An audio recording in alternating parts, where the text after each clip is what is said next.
You tuned into the right place. Welcome to the rain. Golden Queuing. H2.0. Yeah.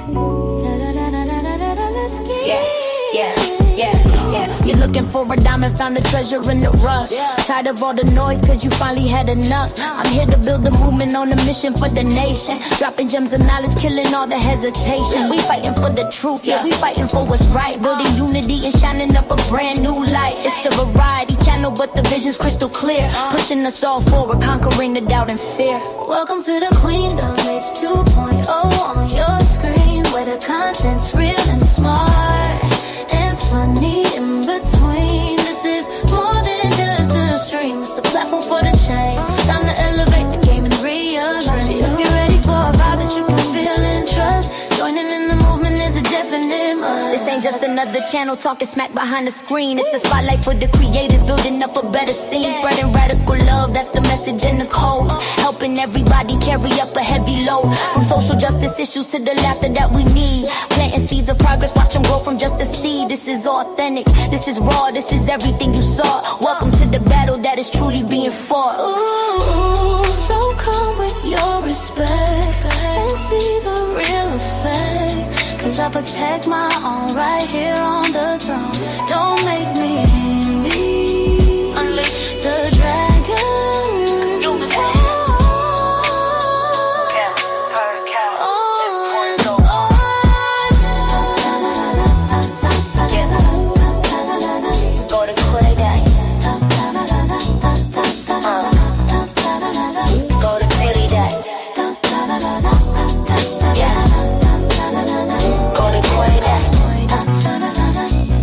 Subscribe, ring that notification bell. Yeah, you don't wanna miss a thing. Welcome to the family.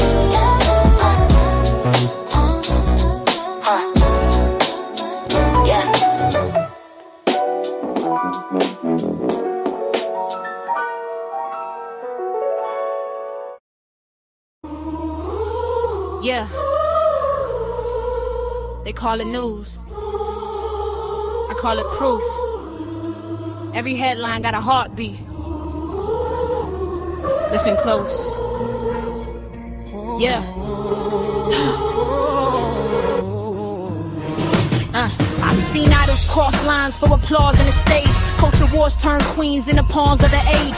Joe said I'm done, yeah, the bridge finally burned. When politics shake hands with the coins we earn. Anti-black labels fly, microphones become knives. Everybody got opinions, few protecting the lives. Love turns to smoke when the optics get messy. Power erudes you when the crowd looks testy. Hip-hop was a voice, now it's deals and debates. Who you stand next to tell us who you really protect? Headlines in my veins, truth bang in my chest. If they smear us or race us, I'm speaking up next. Say my name wrong, aim low, try to box my soul. I rise every time, yeah, the people still know. Headlines in my veins, truth bang in my chest. If they smear us or race us, I'm speaking up next. Say my name wrong, aim low, try to box my soul. I rise every time, yeah, the people still know. Yeah, the people still know. Yeah, whoa. Texas heat, same script, different face. Mediocre black man, yeah, I know that taste. Soon as you challenge the throne, they belittle your climb. Rewrite your blind like you cheated on time. Bird said we seen it, this play ain't new. Excellent scare systems built on who knew who. They praise you when you quiet, turn foul when you leave. Same party frictions and showing cracks in the creed. I'm tired of merit being coded as threats.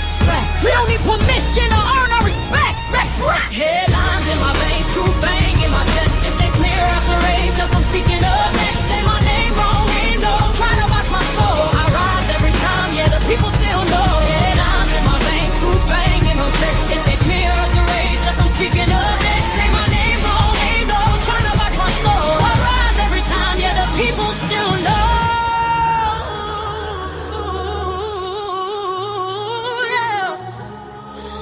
People still know. 84 years old, vanished in the night. Pacemaker went silent, yeah, the data don't lie. Blood on the ground, ransom notes in play. FBI clocked in, this ain't run away. When elders go missing, the fear hit deep. That's somebody mama, somebody still weak. Media freeze, frame questions, stay loud. while he helped the woman breathe. Body cam quiet, but the footage disagree. Alex bricked unarmed, laid out on the street. And the VP doubled down instead of taking a seat. That ain't leadership, that's stain on the badge. Smear the dead to defend the command. When truth need courage, cowards get bold. And the power is real, a new hour too cold. It protects us from the ones with the keys. Who names the lies when they hide in degrees? If truth make you nervous, then you part of the play. I don't rap for comfort, I rap for the day. Stephen Nixon stepped up, set a tone out of line. Politics reckless, eat the wheat in the spring. Protector's voice, say the cracks real wide. Selfish hands staring while the country divide. When the current gone, chaos still normal. And the loudest man think he immortal. This ain't sports talk, this is powerful speak. The opposite's fragile when respect get wet. Ego smash, trash bangs like the room. Steffenson's bled under a badge and a boom. Miramar shot, though what papers legit. Operations trials, he's a body count script. No wars, no mercy, keep doors for show. Calling law enforcement, but the numbers say no. From child to many, the fear stay thick. With citizenship, don't need safety, that's big. There lines in my veins, truth bang in my checks. If they smear us and race us, I'm speaking up next. And gaslight, downplay, try to bury the wrong. Oh, but the mic stay loaded, yeah, the people got soul. Yeah. This ain't entertainment, this is documentation. If they won't tell it right, I will.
Hey y'all, what's up? It's your girl Golden. I'm back with another video, y'all. Happy Monday. I hope everybody had a great weekend. We're back at the top of the week here, y'all. And we had some great things and some crazy things that we seen go down over the weekend that we're gonna talk about. But we're here on Monday, and prayerfully, we all have woken up, we are alive, we are safe, and we are well. We can't say that for everyone, which is unfortunate. We'll be talking about some of that on this live today. But I hope you all are having a good day in whatever respectful time zone you are in. Here, it is about 12:30 p.m. Eastern time in the Carolinas in the United States. And yeah, it's chilly outside, y'all. The sun ain't shining that bright, but it's bright enough. I hope you guys are having a great day, whatever respectful time zone you are in, whether it's morning, afternoon, evening, or night. I hope you're having a good Monday, if it's even Monday for you, because sometimes the way it splits, it might be in a different day. But anyway, y'all, we got a few topics that we're going to get into, some things that, we've seen over the weekend and just as of last night. And so let me go ahead and give y'all a brief synopsis of what we'll be talking about on this live. So On this live, Monday, February 9th, I'm going to be honest with you, okay? Today is one of those days where the news cycle feels like a movie, but the stakes couldn't be more real. We have a clock ticking down on a literal life and unalive situation in Arizona that we'll have to talk about. We have a massive political fallout at the White House, and the shadow of the Epstein case is getting longer by the hour. So we got a lot to get through. I just want y'all to rock with me today, okay? We might be going over a little bit in time, but we got some good things that we got to talk about. So first and foremost, we'll be talking about the race against time. We're officially in the final hours now of Nancy Guthrie's ransom deadline. The deadline is supposed to be 5 p.m. today, Eastern time, because she does live in the United States. And so the clock runs out, and there is a $6 million ransom that is in demand. I have the latest report here on where the FBI stands so far, and the heartbreaking message from Savannah Guthrie herself. We also will talk about the Super Bowl last night and the ad of the year. While the world was watching the game last night, Epstein survivors took over the screen with a message that has Washington terrified. They aren't moving on, and they have a direct message for AG Pam Bundy. Also, we'll get into the New Mexico compound that has been exposed. We're going inside the Zorro Ranch. Newly unsealed files show what was really happening at that 10,000-acre compound, and it's darker than any of us imagined. Also, Zelensky is striking back. Ukraine is responding to rumors of a secret surrender. This is a plan involving territorial swaps.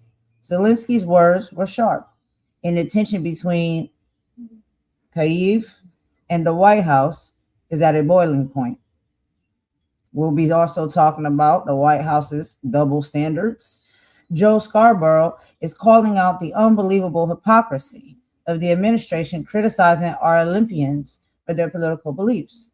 Plus, we'll discuss the racism Obama video that just got Senator Tim Scott booted from the MAGA Inner Circle. We're going to be starting right now, y'all. So hold your breath, hang on tight. Let's go ahead and get into it. So the first video that I'm going to show y'all is going to be from Morning Joe, okay, from MS Now, and we'll be talking about the hypocrisy. Joe is going to be reacting on all of this criticism that is going towards Olympians for stating what their political beliefs are, and honestly, standing up and speaking up for what's right.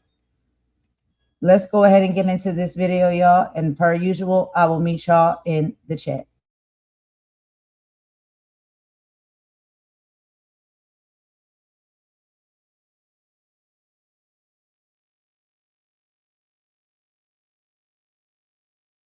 Protests against President Trump's immigration crackdown went international this weekend as demonstrations spread to Milan during the Winter Olympic Games. In Italy, hundreds of people marching, chanting, and holding signs opposing the presence of U.S. ICE agents who were there in Italy being assigned to help with security.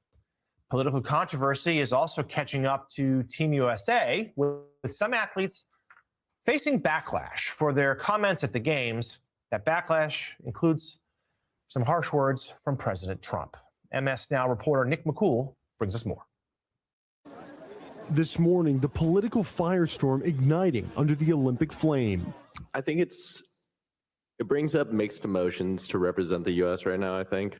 Team USA freestyle skier Hunter Hess speaking out from the Milan Cortina Games when asked about representing his country during President Trump's immigration crackdown. There's obviously a lot going on that I'm not the biggest fan of. Just because I'm wearing the flag doesn't mean I represent everything that's going on in the U.S. President Trump ripping those comments on Truth Social, calling him a real loser and saying if that's the case, he shouldn't have tried out for the team, and it's too bad he's on it. But he isn't alone. Florida Republican Congressman and candidate for governor Byron Donalds posting on X, if that's too hard for you, then go home. Podcaster Megyn Kelly posting Hess should be stripped of his ability to rep the USA. And YouTuber and boxer Jake Paul, pictured here at the Games alongside Vice President J.D. Vance, pulling no punches. Well, I don't know if we can speak about them monolithically, but Team USA is obviously feeling the pressure and the scrutiny of the being sort of symbols. Rather than being only able to focus on the competition, they're feeling as well that the politics might be intruding a bit on their experience. Hess isn't the only member of Team USA to sound off. His teammate Chris Lillis also responding to ICE's enforcement actions. I feel heartbroken about what's happened in the United States. We need to focus on respecting everybody's rights and making sure that we're treating our citizens as well as anybody with love and respect.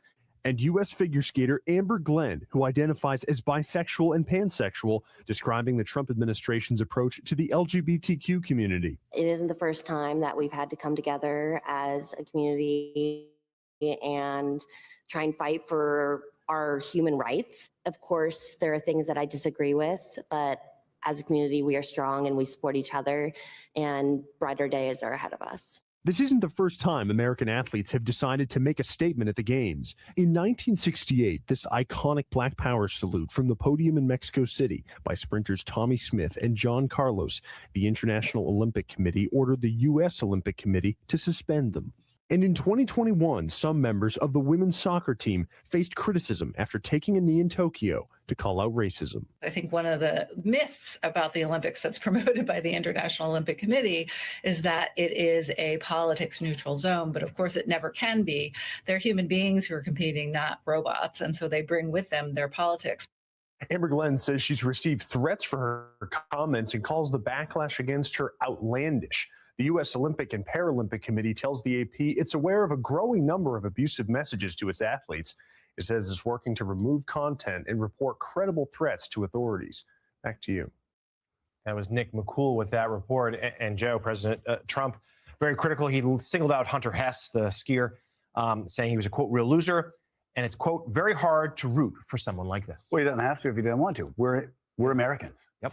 Now, if you want to, like some of Donald Trump's supporters obviously, want to punish people for exercising free speech, as Garry Kasparov said this weekend, a guy who knows something about the Soviet Union, said that's what the Soviets did.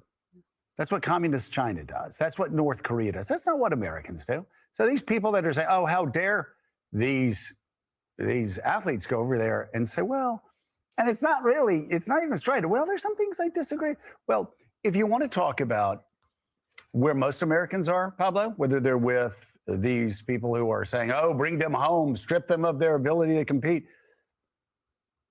Most Americans are with them if you're talking about racist videos. If you're talking about also the invasion of Greenland, which we talked about, we've been talking about here for a very long time over the past year. Actual threats for America to invade Greenland, the execution, it looked like execution of 2 Americans in the streets of the United States of America, the just extraordinarily harsh treatment of migrants. Most Americans, look at just about every poll, they're opposed to that. So what we heard from the athletes was pretty mild and reflected what the overwhelming majority of Americans believe. Just like Bad Bunny, like you really want to say, oh, this is like politically correct. No, this is the most popular artist in the world, the most streamed artist in the world. So they're on the wrong side, not only of history, they're on the wrong side of American culture. They're fighting math at this point. They're fighting basic counting of people and polls. And the idea, by the way, that you could say, I'm not the biggest fan of something. Yeah. And it feels like you've been slapped in the face with a velvet glove because you personally think Team USA is, much like ICE is, your personal police force that's there to actually serve your bidding and not the larger country. I mean, just keep in mind that this is the administration that came to power because they were free speech warriors. Oh, it's the biggest hypocrisy. I saw somebody say that this whole First Amendment thing, and they say, we're First Amendment absolutists. You saw it on X, you saw it in the Free Press, you saw it all across this new sort of Trump MAGA right. They're just the opposite. Well, step out of line, say something like, they go on TV and say, Go into their workplaces, find them, get them fired. No, there's a lot of we're Bart Simpson unless the graffiti's about us, and now we're Principal Skinner. Right. We're going to put you in detention as soon as you dare to say anything that feels rebellious. And it just doesn't convince anybody anymore. That's the thing. The math is against their side. People see this. They see through it, and it's obvious. And it's happening, by the way, as you put it, with the racist memes in the same news cycle where this president posted a video with the former president and the former first lady as apes. Right. So you're going to say out of one side of your mouth, how dare you criticize our country? And then the other side of your mouth has Free Klansman rhetoric. Right.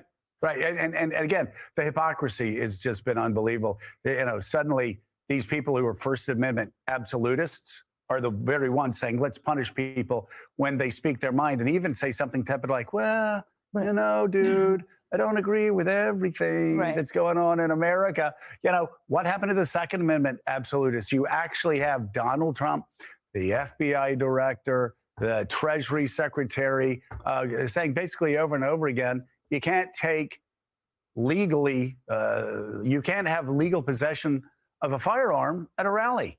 That's something that, again, if we had said that about all the people with AR-15s strapped on them going to Michigan, the Michigan State legislature, people have gone crazy. Yeah, and I think it's a really important just to think about what these athletes said, because it strikes me it's like with the Bad Bunny thing, like love. Bad Bunny has this thing about love over hate, and Trump is offended because he feels that he's trolling him. Right. And with these athletes calling out racism, calling for human rights, like if you're offended by that, that's a tell, right? You know, they're saying. I couldn't agree more, you know, because I don't understand if that is what's being said, and we know that this is in love and light, connectivity, unity, and people are speaking up for these things because in the core, in their soul, in their heart, this is what we want as a people. This is what we know is going to make this world a better place. You have someone who feels offended by people saying this and promoting this and spreading this. It really less has to do with who's saying those comments, but the person who is offended by them saying it. Why does that bother you? That people are saying that we need to have unity in this country, that we need to have more love and connectivity in this country, that the things that we are seeing and witnessing and experiencing in this country are not right. And we don't like it. We don't stand for it. We don't support it. And you get mad at somebody because they say that, then to me, it obviously gives what side you're on and what your real intentions are, and how you really actually truthfully feel and want to move and operate, which is the exact opposite of all of that. It gives it away. It's a dead giveaway to me. So I agree. Like, who would be offended or upset by those statements and comments? That's what we want, right? That's what we need.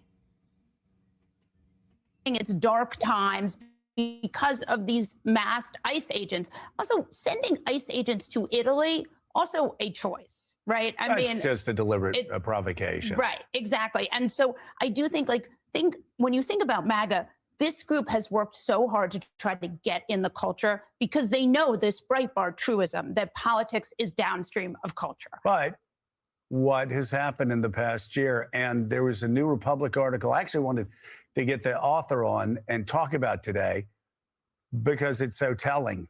This Super Bowl versus the last Super Bowl. It said MAGA had their moment. Yeah. In sort of the top of the cultural zeitgeist 1 year ago in the Super Bowl. You know, people would score touchdowns and they'd be doing the Trump dance. And, you know, it was 1 year later, so much has changed.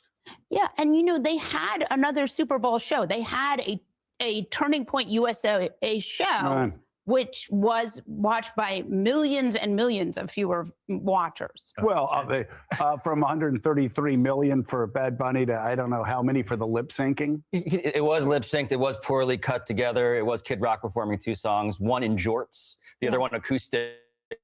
which is exactly how I want to consume, I think, Robert Ritchie. Experience Japan on a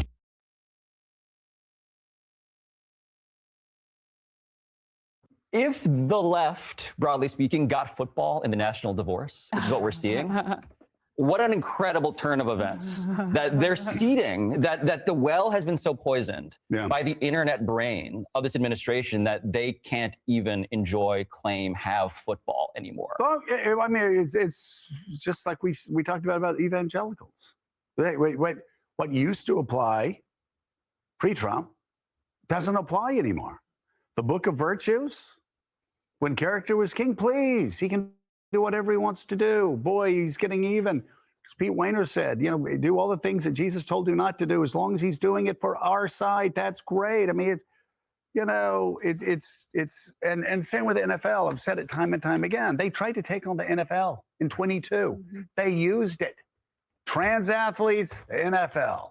We're going to win our election. They didn't win their election. They spat into a hurricane. And I had so many people that were saying, dude, I'm never going to watch NFL again. I'm like, whatever. I'll see you in a year. You know, and then you talk to them the next year. You say, yeah, how the Vikings doing? And instead of, oh, I'm not watching, it's like, hey, they're looking pretty good. I think that maybe Kirk Cousins going to have a good year. So, yeah, they quickly came back. And again, just they're fighting the most popular artist in the world, the most popular pastime in the world, and a message that hate is not as strong as love. I think they're swimming upstream and maybe should just kind of relax a little bit. And an American president rooting against American athletes in the Olympics.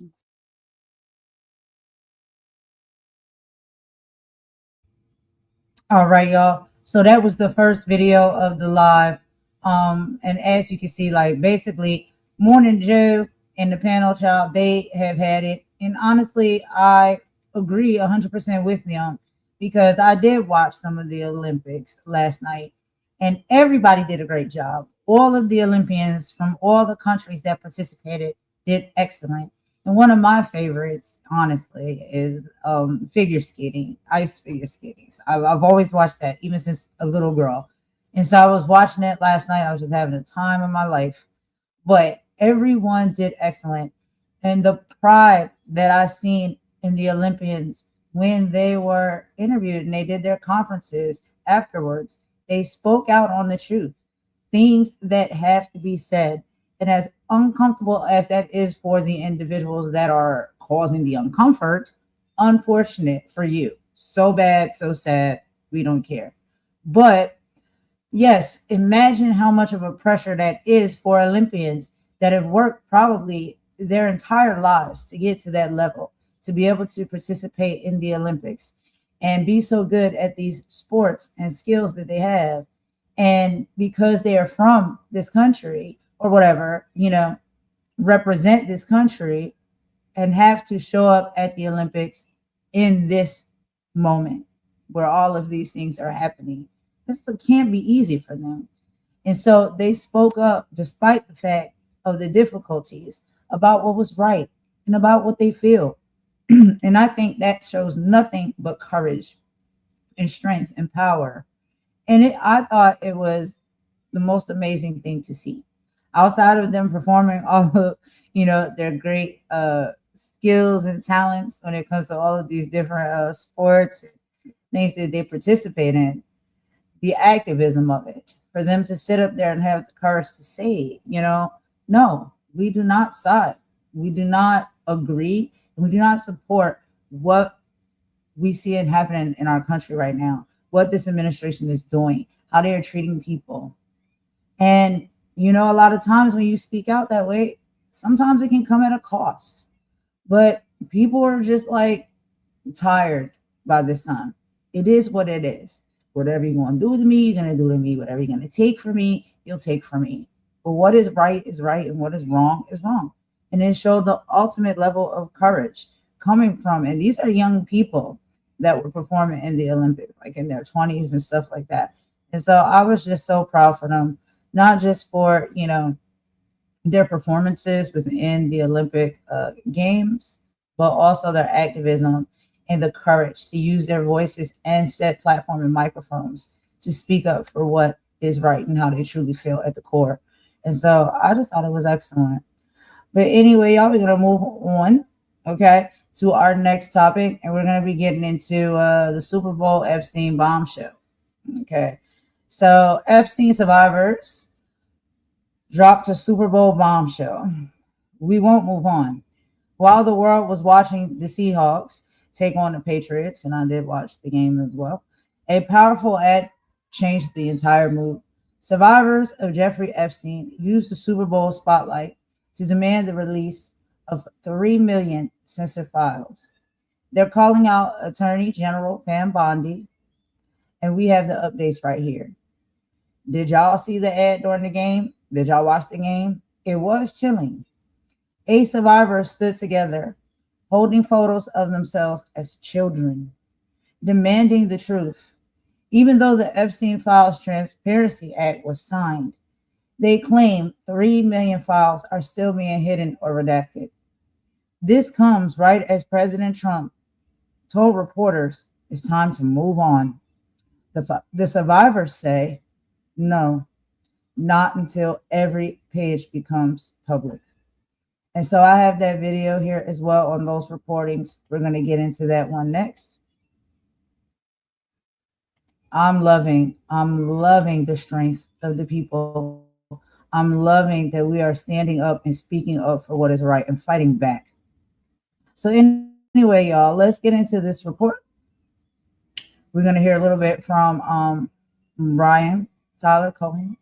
He's going to be reporting on this for just a bit. He's got all of the information here for us. Let me go ahead and get this set up, and we will be right back.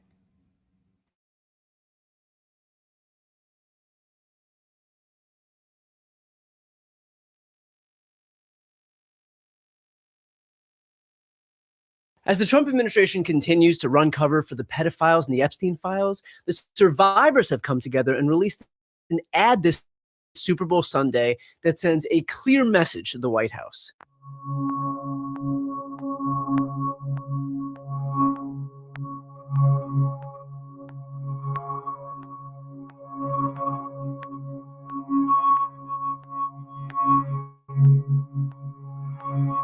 After years of being kept apart, we're standing together. Standing together.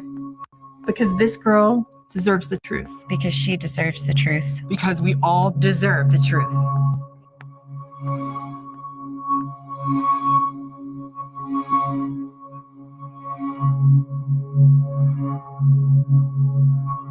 Pam Bondi and Todd Blanche have already made it clear that they have no intention of releasing any more documents. They have no intention of prosecuting anyone. They have no intention of allowing anyone in the Epstein orbit to face an ounce of accountability. In fact, I asked conservative contributor Katie Zechariah about this exact point on CNN. President Trump has been the most transparent president on the Epstein files in all presidency. How many Epstein files did Joe Biden release? How many? There was an ongoing investigation. How many Epstein files did Joe Biden release? There was an ongoing prosecution 0. in 2022. How many did Obama release? Wait. I mean, acknowledge what I just said. There was an ongoing investigation up to 2022 that was appealed, and that appeal ended in 2025 because there was an ongoing prosecution. Yeah. So let her finish her point. So President Trump has been transparent about this. He has also been under the inquisition of the press, and everyone else that asked him a question, he has answered and answered and answered.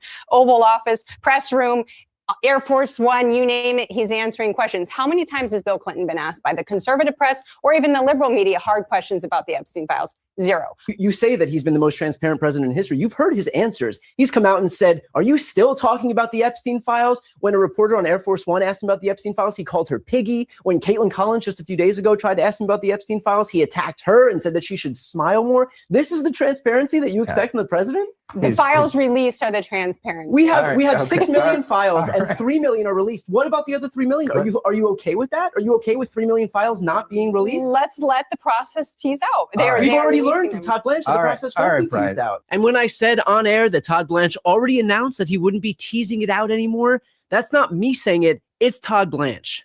Thank you. You said this is the end of the Epstein, of your review of the Epstein files.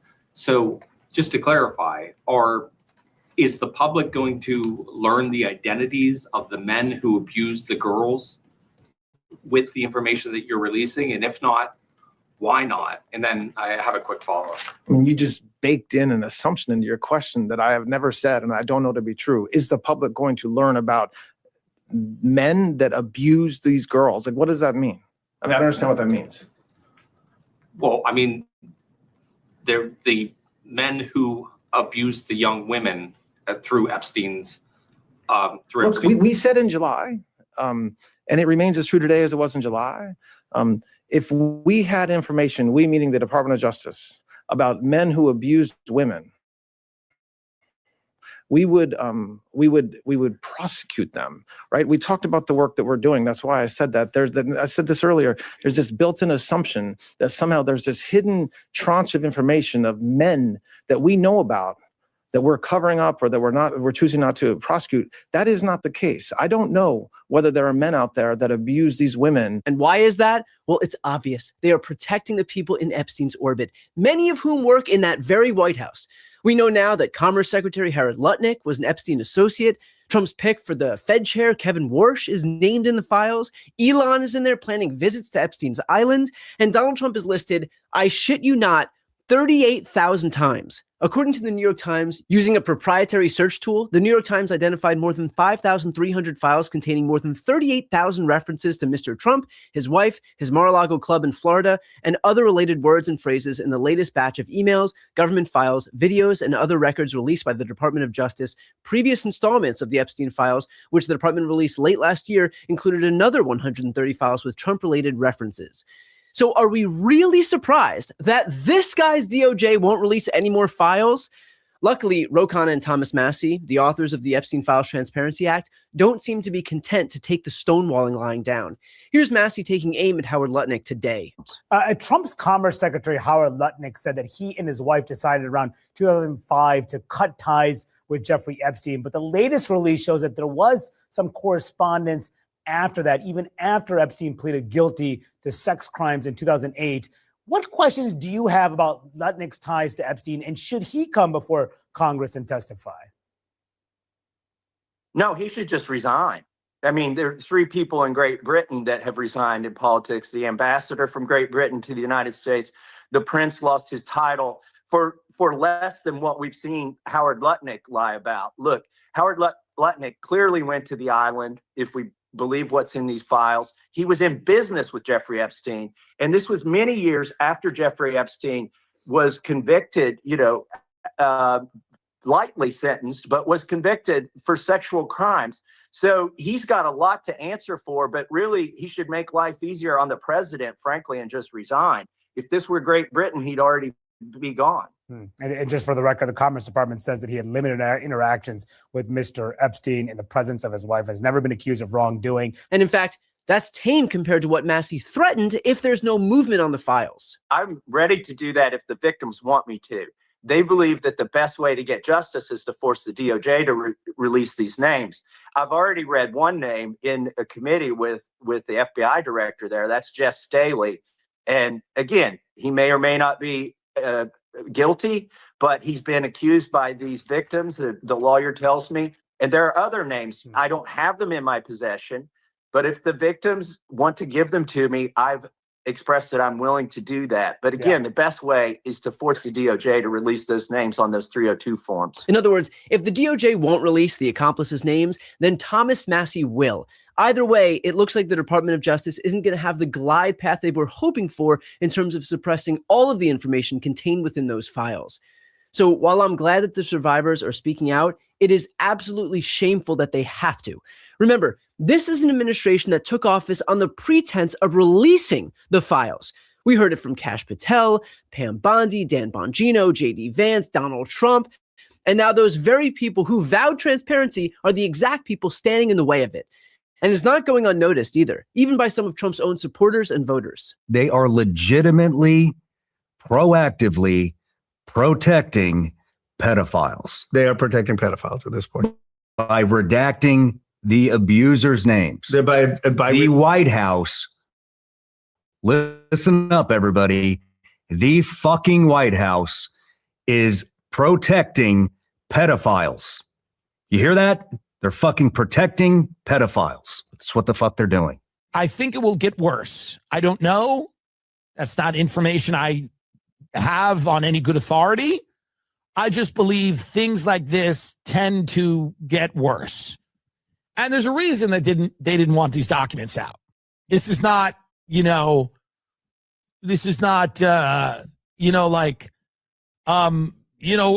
clumsy. The whole thing with Pam Bondi. She's a kook and she's clumsy and she's bungled it.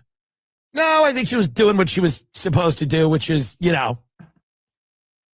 keep it from the public. She's bungled it. She's so disorganized. No, I don't think that's what it is. There was that whole incompetence theory. She's got a bunch of papers on her desk and she doesn't know which ones are which. And, the idea that it was like a Three Stooges sketch and she couldn't figure out what file had the Epstein files in it. Wait a minute. No, I think it was chaos by design. Funniest thing. Or the Epstein files is a hoax. Bro, the fucking Epstein thing is just nothing but a hoax. It's just, I don't even understand. I don't get it. It is the easiest political victory. Like if you just it is, do but it it isn't. Here's the thing. Yeah. I'm not supporting anything. Just be really clear, ladies and gentlemen. Yeah. But if you have relationships with all these insanely wealthy people that are going to be hurt by this, severely impacted by this, like this is the ultimate political football. Because I don't know what the numbers are. I don't know who the people are, but I've heard things. And if those things are true, you're dealing with some of the most powerful people in the world, some of the wealthiest people in the world. In other words, they're not fooling anyone, and the pressure will continue to bear down because the sole purpose of this administration being elected was to eliminate this elite ruling class that can commit crimes with impunity, not protect it. They groomed their voters into believing that this kind of behavior was no longer permissible, and now those same voters are going to keep speaking out until they manifest that into reality.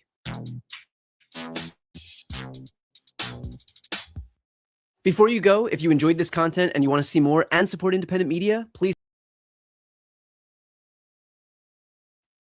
All right, y'all. So that was just some audio that we was listening to from Brian Tyler Cohen. If you guys have not checked out his channel, please go over and check him out. He's bringing the truth to the surface, okay? And he's easy on song break. After this song break, unfortunately, we got to go a little bit darker and a little bit deeper. We have some things to talk about when it comes to the dark secrets. The dark secrets of possibly the Epstein compound that has finally been exposed. And none other than Ben Masilas and Modest Touch is going to get into that in just a moment. And so right after the song break, we'll get into that video, y'all. We will be right back. Thank you for rocking with me.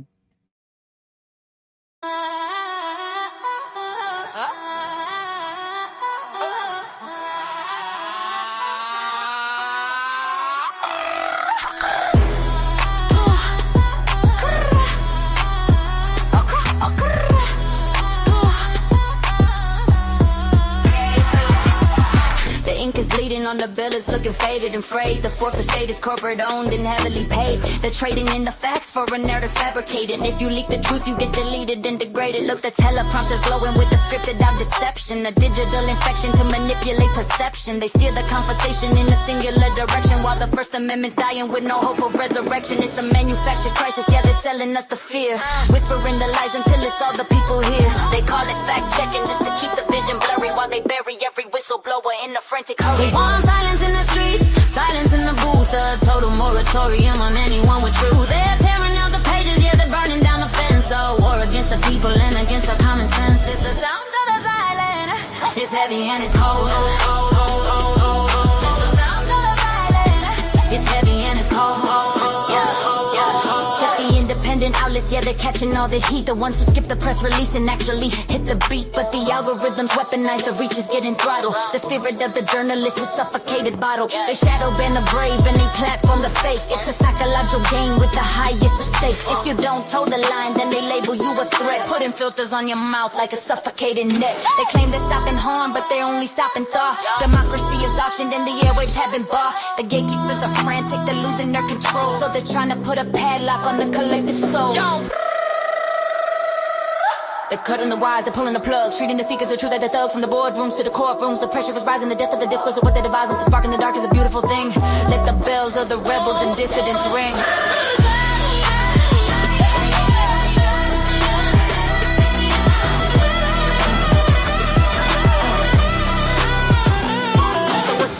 Of peace if the cost is your tongue. The songs of the ancestors are waiting to be sung. They want us quiet, compliant, and staring at the floor while they're locking up the exits and they're bolting every door. But the truth is a frequency they can't fully jam. I'm a man with a mind, I'm not a ghost in their program. No more silence. The loudest thing in the world is the truth they try to hide. Keep the mic on, keep the eyes open.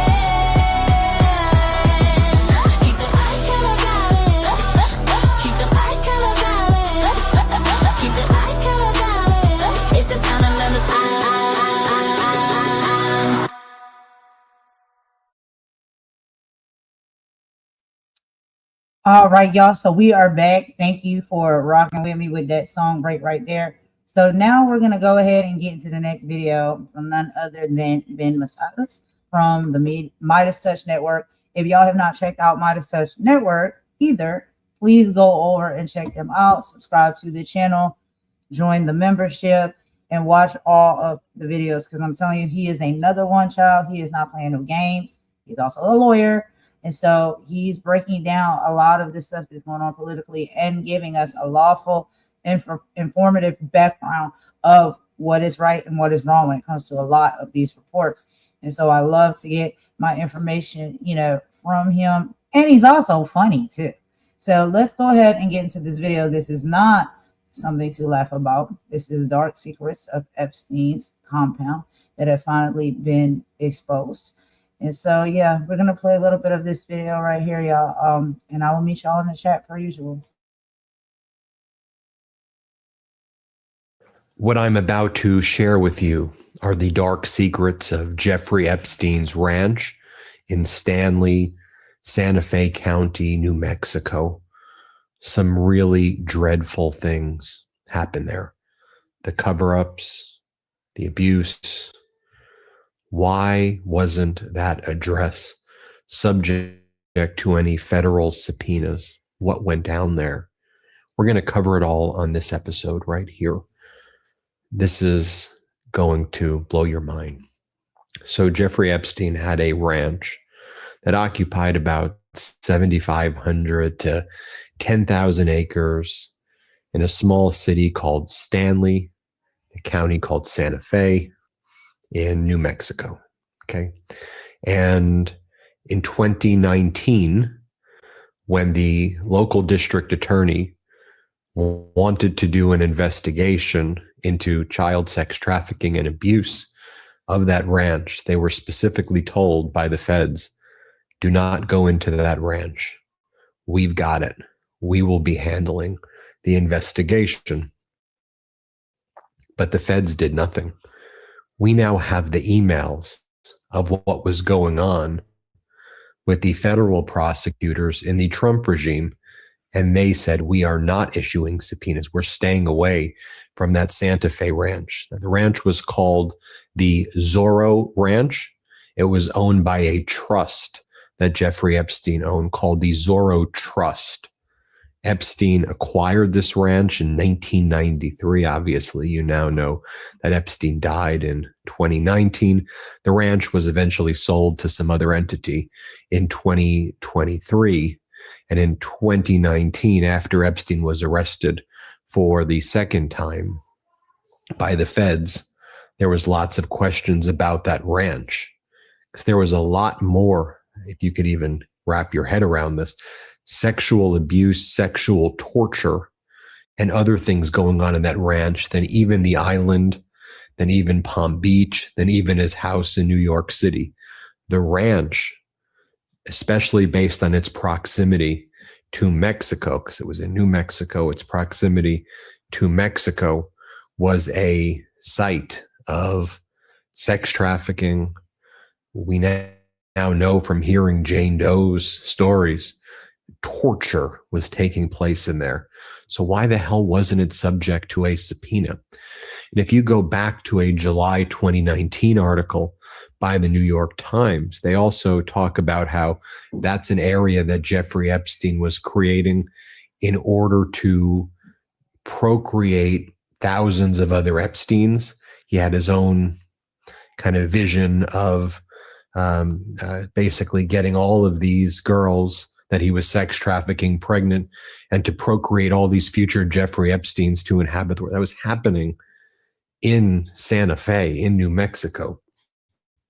Let's just go through some of the email findings that we have here. And there are just some things that'll blow your mind. Like the ranch is owned by the Zorro Trust, which was Epstein's trust. In 2008, the Zorro Trust won a lottery in Oklahoma, and it's possible that's the same Zorro Trust. And then there are emails with Epstein talking about having girls use the lottery ticket and the lottery numbers that he wanted to give them. Was that one of the ways he made this money? Look, let's just go through the emails, okay? This is a December 20th, 2019 email. JE Estate meeting. And as Aaron Parnas writes, this email confirms that prosecutors never searched Jeffrey Epstein's ranch in New Mexico. We know that's where a lot of the abuse happened. So evidence was intentionally never collected by federal prosecutors. Here's the email from prosecutors to each other. We're not yet exactly sure what our ability is to provide to the trustees what is effectively discovery in a now defunct criminal case against Epstein himself. That said, I can convey that we did produce to defense counsel detailed search warrants in connection with the New York property. Perhaps you would be able to obtain those from Epstein's criminal defense counsel. In particular, I believe what you're looking for would be especially at, then it lists Bates number, page range, USAO 4381 to 4445, but potentially also USAO 2662 to 4380. Though I note that a handful of those pages were marked as confidential under a protective order as set forth in the discovery letter sent to counsel on July 31st, 2019. We will also review the status of the search warrant return with respect to the island property, and we have not searched the New Mexico property, and I hope this is useful in the interim. Separately, I conveyed your request for a meeting to discuss the possibility of resolving the government's potential forfeiture claims. So they're giving a Bates range, various pages of documents to look at. This is December 2019. Epstein died August of 2019. As you now know, there was a press release about Epstein's death that was drafted August 9th of 2019. He died August 10th, 2019. Then there was a second press release that added the words, died by apparent suicide. Then this is December 20th of 2019. And you're seeing that they're saying there has been no search of the New Mexico ranch. Why would there be no search? But let's go back. September 30th, 2009. This email got copied to FBI Director Mueller. He was the FBI director then, where it says that Epstein's Zorro Trust won an $80 million lottery ticket in New Mexico. It was actually Oklahoma. And that he has a ranch near the U.S.-Mexico border where trafficked children are routed prior to being dispersed to the East Coast. This was just a letter and a tip. Some interesting facts that should be passed to the investigative agents on the Epstein case. I will also copy Director Mueller. Zorro Trust belonging to Epstein won an $80 million lottery ticket in New Mexico. Zorro Ranch belonging to Epstein sits close to the U.S.-Mexican border, where most trafficked children are routed prior to being dispersed to the East Coast. Several high-ranking officials and friends of Epstein have confirmed that he has sexual relations with underage minors at that facility. Both Ghislaine Maxwell and were served last week. 2 key witnesses on Epstein's camp. Thank you. And so let's take a look, though, when there was an FBI investigation that was starting to take place at the ranch with the house managers at that ranch. Again, just a reminder, Epstein purchases this ranch in 1993 using a vehicle called the Zorro Trust, and he calls this ranch in New Mexico the Zorro Ranch. It's on 7,500 to 10,000 acres of land. So this is sent July 19th of 2019, and here's what it says. And this is so this one is a tip, and then I'm going to show you the next one, which was actually February 13th of 2007. So this is a different one. This is a tip from a retired New Mexico State police officer. The next one from 2007 is from the house managers. Let me read this for you. July 19th, 2019. Here's what it says. This is 2019. On July 19, 2019 at 7:48 p.m., retired New Mexico State police officer, and it's redacted. The telephone number is redacted. Other personal identifiers refused, called the FBI National Threat Operations Center regarding information related to Epstein. This person provided the following information. This person lives in a neighborhood of a property owned by Jeffrey Epstein, the property which is on Zorro Ranch Road, Stanley, New Mexico. Has recently had a large barn constructed. The barn is suspicious as there is a garage door that appears to be a sally port, and there is a chimney. This person who's making this tip, this retired police officer, is concerned that the property could have potentially have an incinerator concealed within the barn. An old 1970s mobile home was recently put right behind the barn, which this retired police officer believes does not follow Santa Fe County regulations. There have been a lot of high-profile people seen frequenting the property. This retired police officer has heard rumors that the property was used for recruiting girls to visit with Epstein, but he has no factual evidence to support this claim. This police officer heard rumors that girls from Albuquerque and the Moriarty area were recruited for Epstein. This person patrolled this area for 15 years before he retired. The property was owned previously by the governor of New Mexico, but the property was sold to Epstein before the governor's passing. The property that so-and-so is reporting is about 3 miles away from Epstein's mansion.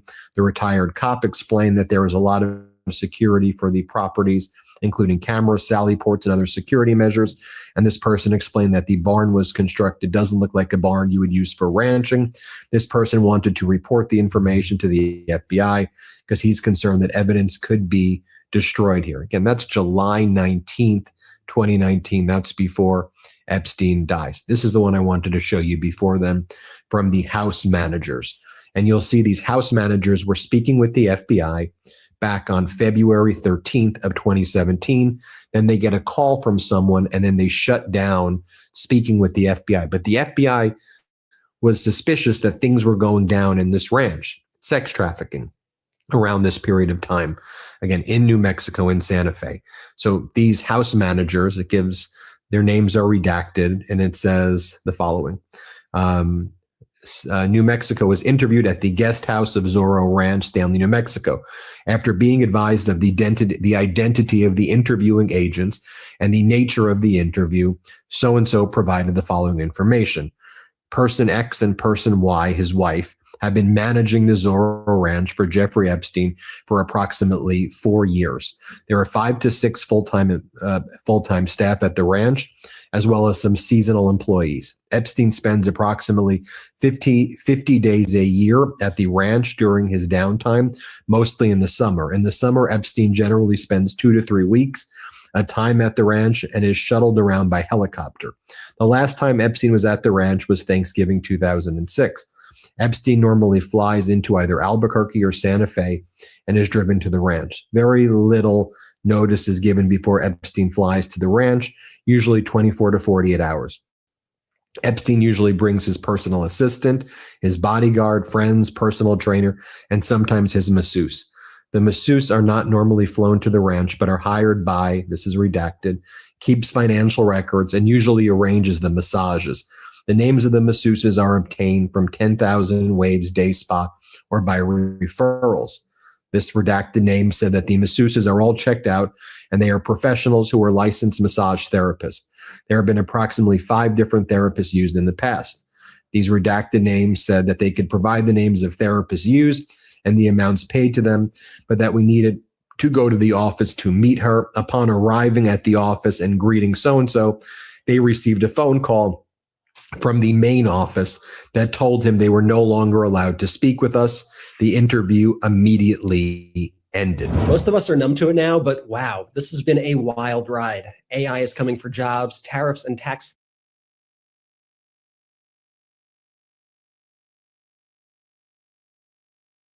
Message that shows up on the Epstein files.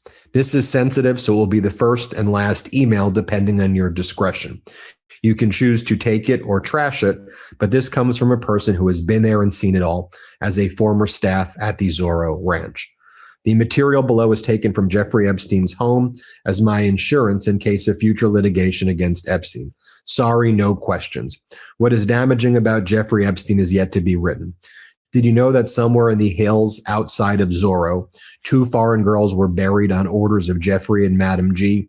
Both died by strangulation during rough fetish sex. Here are the video footage of Jeffrey Epstein. Then it says the certain types of seconds. 13 minutes, 57 seconds, sex video with minor. 27 minutes, 3 seconds, threesome videos. Underage, whatever videos. Matthew Melwood videos. Girl from Bay Area suicide attempt confession to Madam G. Please arrange 1 Bitcoin by 6 p.m. Eastern today to the Bitcoin wallet address so-and-so. By the way, here was the article from November 14, August 25th, 2008. Trust claims lottery work, $85 million. Oklahoma City. A trust has claimed winning $85 million Powerball tickets sold in Altus, the Oklahoma Lottery said Monday. A group called the Zorro Trust came forward and requested the lump sum payment option, yielding $29.3 million after taxes for the winning ticket in the July 2nd drawing. The ticket was purchased at a Stripes convenience store in Altus. So this Zorro Trust, not sure if it's the exact same trust, but there are emails saying the trust was the one who won the lottery, won an $85 million lottery, but taking it as a lump sum, they took $29 million. Could it have been that Epstein's connections with government officials gave him the data to win lotteries and make money? I don't know, but I think this is highly, highly suspicious. There's been mixed reporting on if Zorro Trust was Epstein's trust there, or if this was just another trust. But if you look through these emails, there are emails like this from Epstein. I'll tell you, these are the numbers to choose to win the lottery. You tell me you'd rather choose your own. If you prefer to do it your way over winning, it's okay. It's your life. Lots of lottery talk by Epstein. Here are just some more photos of the ranch. You can see right here, the 7,500, 10,000 acres. You see how vast it is right here. Let's take a look right here at this next email right here. This is an email from Jeffrey Epstein to others, and they talk about meeting with, this is August 5th, 2015. He's sending a message about having a meeting that's going to be taking place at the ranch. And he says, Peter Thiel might be coming to the ranch this weekend. You're welcome as well. It's a pretty unusual and private place. So Epstein's inviting people, to this ranch over there. Here's the New York Times article, July 31st, 2019. Jeffrey Epstein hoped to seed the human race with his DNA. Epstein, the wealthy financier who's accused of sex trafficking, had an unusual dream. He hoped to seed the human race with his DNA by impregnating children, at his vast New Mexico ranch. And he confided to scientists and others about his scheme, and that would take place at the ranch. So why would there not be a subpoena, and why would the Trump first administration not go to the ranch? I mean, that makes absolutely no sense at all. Let's keep going through some of these messages right here. This right here is from the New Zealand Herald, and it talks about that couple that was managing or at least for a period of time, Epstein's ranch. A New Zealand couple who worked for Jeffrey Epstein may face a potential subpoena to appear before a truth commission into the late sex offender's activities, a New Mexico lawmaker says. Among the millions of files related to the child sex offender unsealed this month were revelations showing New Zealand couple Bryce and Karen Gordon managed his properties during the period prosecutors say he sex trafficked women and girls. The couple are not accused of any offending through their association with Epstein. So that's titled New Mexico Lawmaker.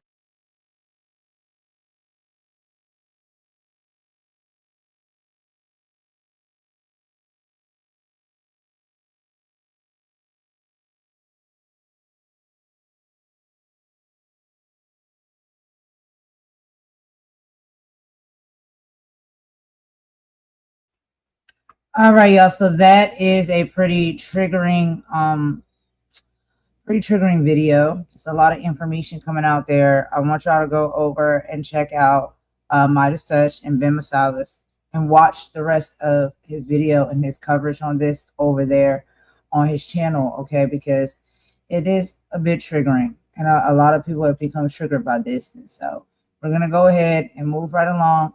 Y'all see that I have put some links, some hotlines, and some information in the chat in case anyone is in this predicament, have been through this, or they need resource to find help. There is help out there, not just here in the United States, but worldwide. And the ones that I'm able to find, I'm trying to put those in the chat for people. So it's a very touchy topic, but we're going to go ahead and take a song break. And this song break is going to be an uplifting song. And after this, we are going to move right along and get into the next topic for the evening. I'm sorry, for the afternoon. We're going to try not to go so dark, but there is other things that we have to cover. I know the Epstein stuff is really triggering and it's really dark. So let's go ahead and move on, y'all. Let's take a song break to uplift our spirits. And then there is a few more things that we got to get into, okay? We'll be right back after this song break.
We are human, blood and bone and soul.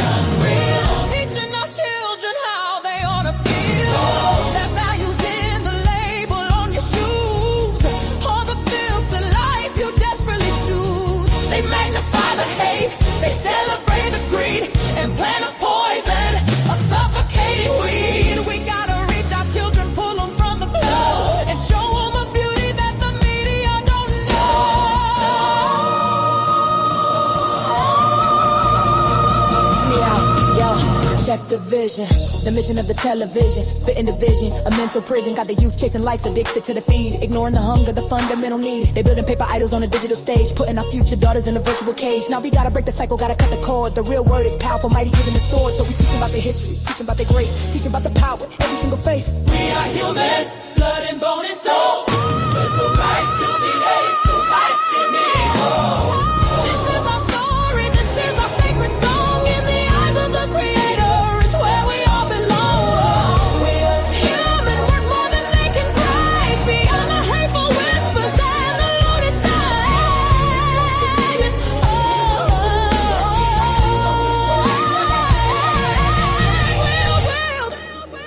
A world where every voice is heard and valued. And truth is not a whisper, but a mighty thundering word.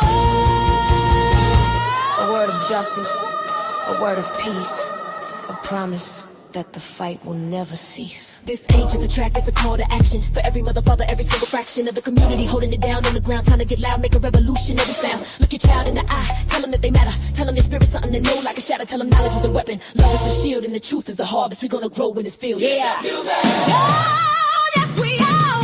We got you, baby. Oh, near and far. Let them know the sacred word for every single soul on this earth. Quiet. Oh, man. Right to live. Right to live. Oh, man. A gift to give.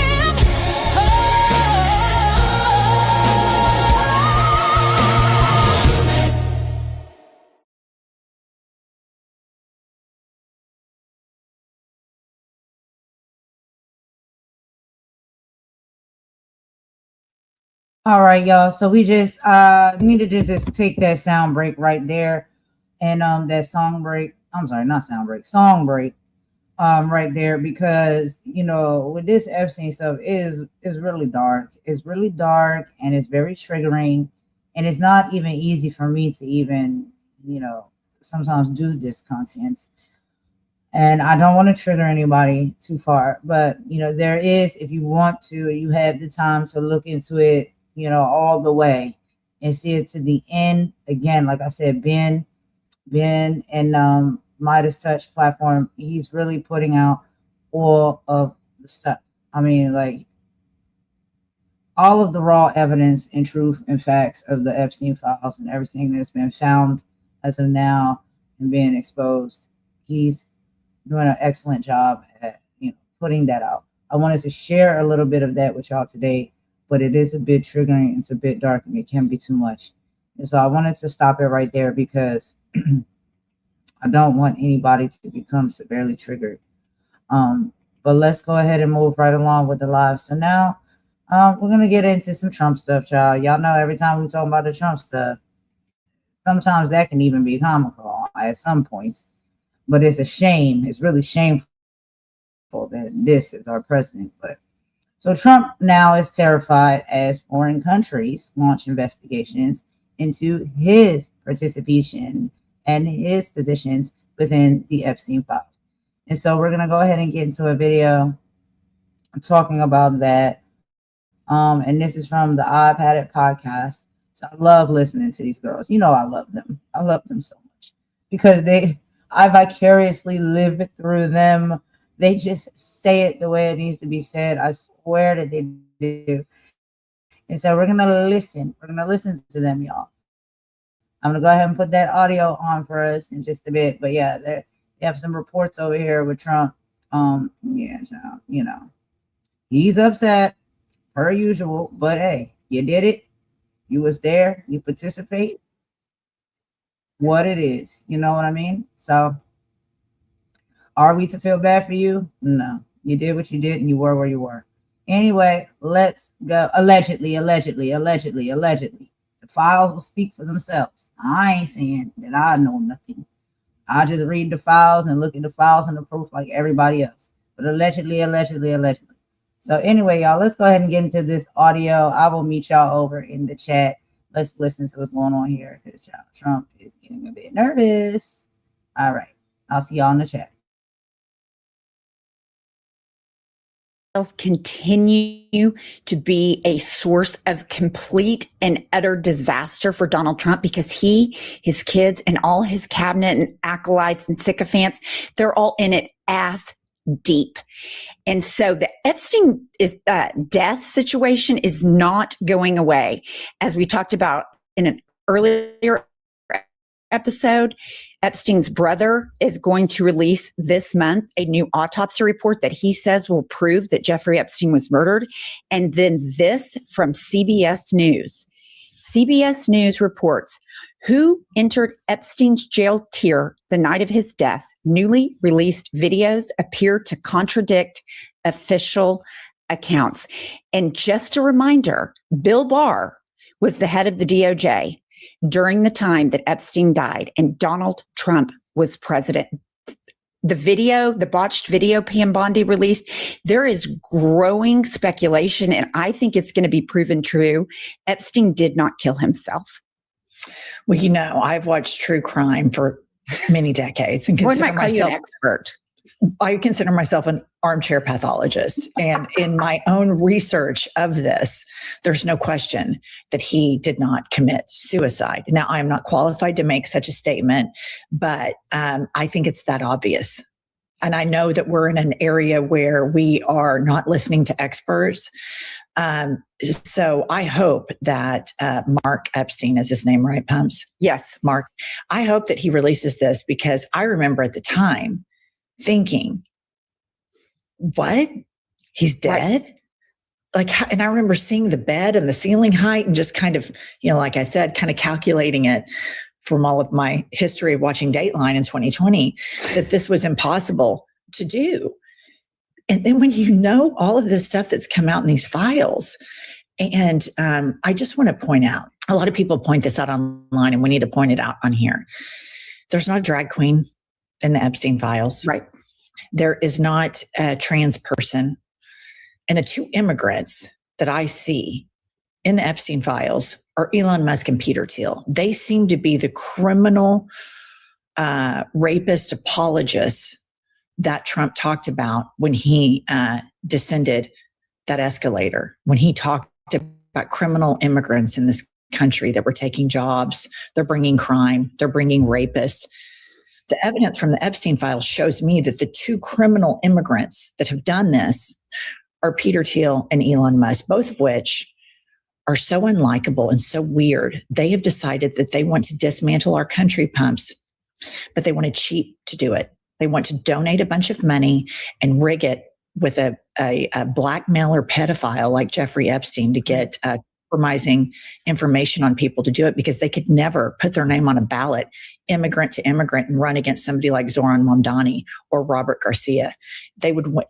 The populist Democrats that speak for universal human rights, that do it the right way, that don't cheat, I bet it would be 80% in Zoran or Robert Garcia's favor if he ran against an Elon Musk or Peter Thiel. But these guys are too big of pussies to run.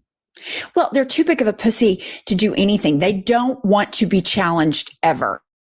They have created a world, this billionaire world. How I view it is they sit around and tell each other how great they are and think everybody needs to hear from me because I'm so smart and great. But they're not even really attached to reality because they're not living in the same world that we normal Americans that are working live in. And they are willing to sacrifice their souls to get in bed and business with a fucking pedophile sex trafficker to make themselves feel better. It's gross. And you know who's the worst among that group is Donald Trump, the lying piece of shit that said to Ghislaine Maxwell, I wish her well.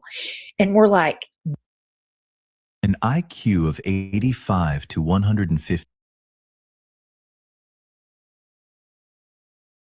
What? He says he didn't know her. He says he really wasn't friends with Epstein at the time, which through these files, we're finding out it's all a bunch of lies. So I want to post this from the Epstein files. Jennifer, you're going to have to read it because you know I'm blind, but this was extremely enlightening. Who wrote this? This was written by the Assistant U.S. Attorney for the Southern District of New York regarding Epstein's Ghislaine Maxwell's criminal case. Okay, and this was written January 7th, 2020, listener. For your situational awareness, wanted to let you know that the flight records we received yesterday reflect that Donald Trump traveled on Epstein's private jet many more times than previously has been reported or that we were aware, including during the period we would expect to charge in Maxwell case. In particular, he is listed as a passenger on at least 8 flights between 1993 and 1996, including at least 4 flights on which Maxwell was also present. He is listed as having traveled with, among others, and at various times, Marla Maples, his daughter Tiffany, and his son Eric on one flight in 1993. He and Epstein are the only 2 listed passengers on another. The only 3 passengers are Epstein, Trump, and then 20-year-old name redacted. On 2 other flights, 2 of the passengers respectively were women who would be possible witnesses in a Maxwell case. We've just finished reviewing the full records, more than 100 pages of very small script, and didn't want any of this to be a surprise down the road. What I have to say to this is this combined with sworn testimony. There's tip line stuff in the Epstein files, and then there's sworn testimony that Donald Trump raped a 12-year-old or a 13-year-old. And combine that with all of the other sexual assaults that he's been accused of. And also combine that with the fact that this is the most litigious man the country has ever seen. He has never even remotely tried to sue one of these accusers in the Epstein files because he knows he can't, because he knows he did it. Because we know that this man had no problem bragging about going to look at naked teenagers that were competing in Miss Teen USA. He bragged about, I'm the owner. I get to go see them and they're standing there butt naked. And so then we just have to get to the religious cult that supports him, the Heritage Foundation that wants to make this country a Christian nationalist regime. And they're not even remotely shy about it. And Donald Trump is their cult leader. I mean, this is their guy. And they just don't have a problem with child pedophilia. They don't have a problem with it. This is a political movement like all cults. Pumps and I always watch documentaries, listener, about cults. All cults have this sexual component to them. Mm-hmm. At first, it's the charismatic leader and all of these, stuff. And then when you get under it, it's always some crazy sex cult. And I believe with everything in me, the evidence is showing that Jeffrey Epstein was compromised by Russia and Israel. And the reason he had so much money and all the cameras everywhere is that he has the goods on all of these people raping kids. I agree 150,000%. And the only person in jail for these crimes that's been convicted is Ghislaine Maxwell. But knowing that the U.S. government, because DOJ is run by a Trump sycophant, they're never, ever, ever going to make any of the people in the Epstein files, least of all Donald Trump, accountable. But one reason we love Europe. Here we go. I saw this and I was like, let's fucking go.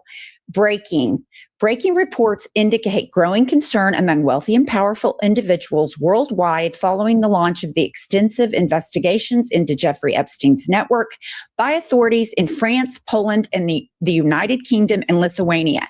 Prosecutors in these countries are pushing the cases independently and are not expected to restrict or suppress evidence in the matter seen in previous U.S. proceeding, raising fears that long-shielded details could now come fully into public view.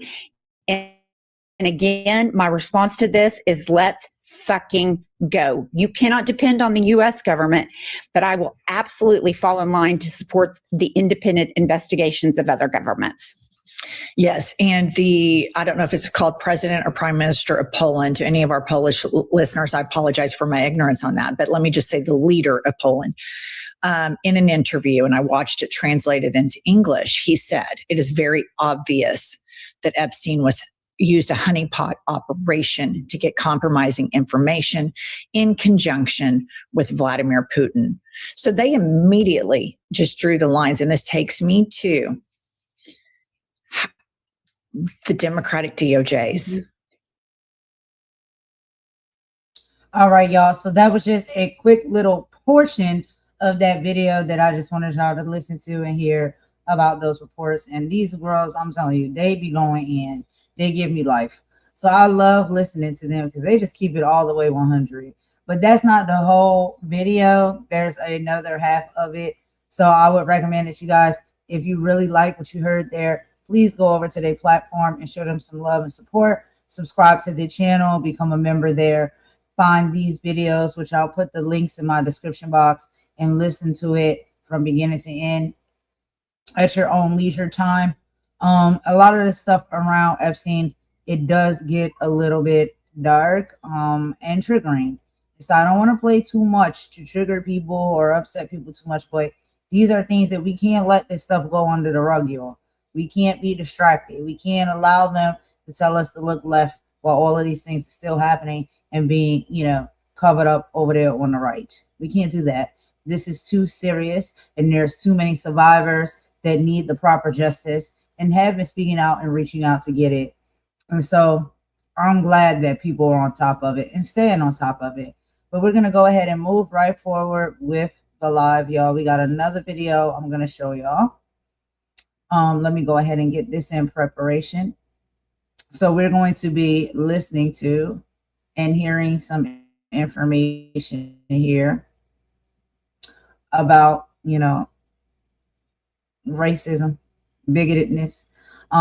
Again, this is Joe talking about Trump's Obama post. Okay, if y'all have not seen, I'm pretty sure you've seen it now. It's been everywhere. Trump had a post that he put up on his Spaces or Twitter, whatever it is you want to call it, and depicting President Barack Obama and First Lady Michelle Obama as apes and monkeys. Now we have evangelical leaders that are now speaking out about this. And so right over here on MS Now, from the Morning Joe segment on MS Now News Reporting Network, they will be speaking about how some evangelical, I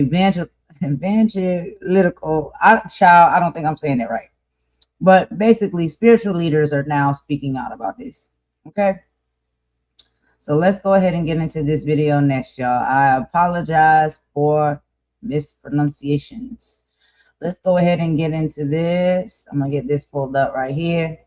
It's not too long, y'all. It's just about 9 minutes and 30 seconds or whatnot. So this one won't hold y'all for too long. But let's go ahead and get into it and listen to what they have to say. I don't know how y'all felt or how y'all feel when you seen that. But, this has been happening over and over and over and over and over and over and over again when it comes to racism in this country and how people depict it. And this is one of the oldest ones in the book. They always compare Black people to monkeys and apes. It's like, come on. Seriously? Anyway, y'all, let's get into this video. I'll meet y'all in the chat per usual.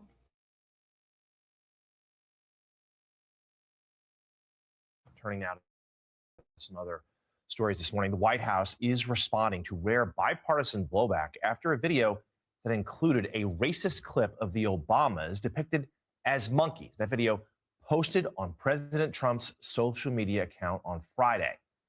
The White House initially brushed off criticism of the video, but after a wave of backlash from his own party, from Republicans, the video was eventually taken down. It remained up on Trump's Truth Social account for around 12 hours. Several Republican lawmakers did speak out against the post. Tim Scott of South Carolina, the only Black Republican in the Senate, saying the video is the, quote, most racist thing that he's seen out of the White House. President Trump responded to the backlash while on Air Force One and said he spoke with Senator Scott. No, I didn't make a mistake. I mean, I look at about 1,000 was fine. I guess it was a takeoff on The Lion King. And certainly it was a very strong post in terms of voter fraud. Nobody knew that that was in the end. If they would have looked, they would have seen it.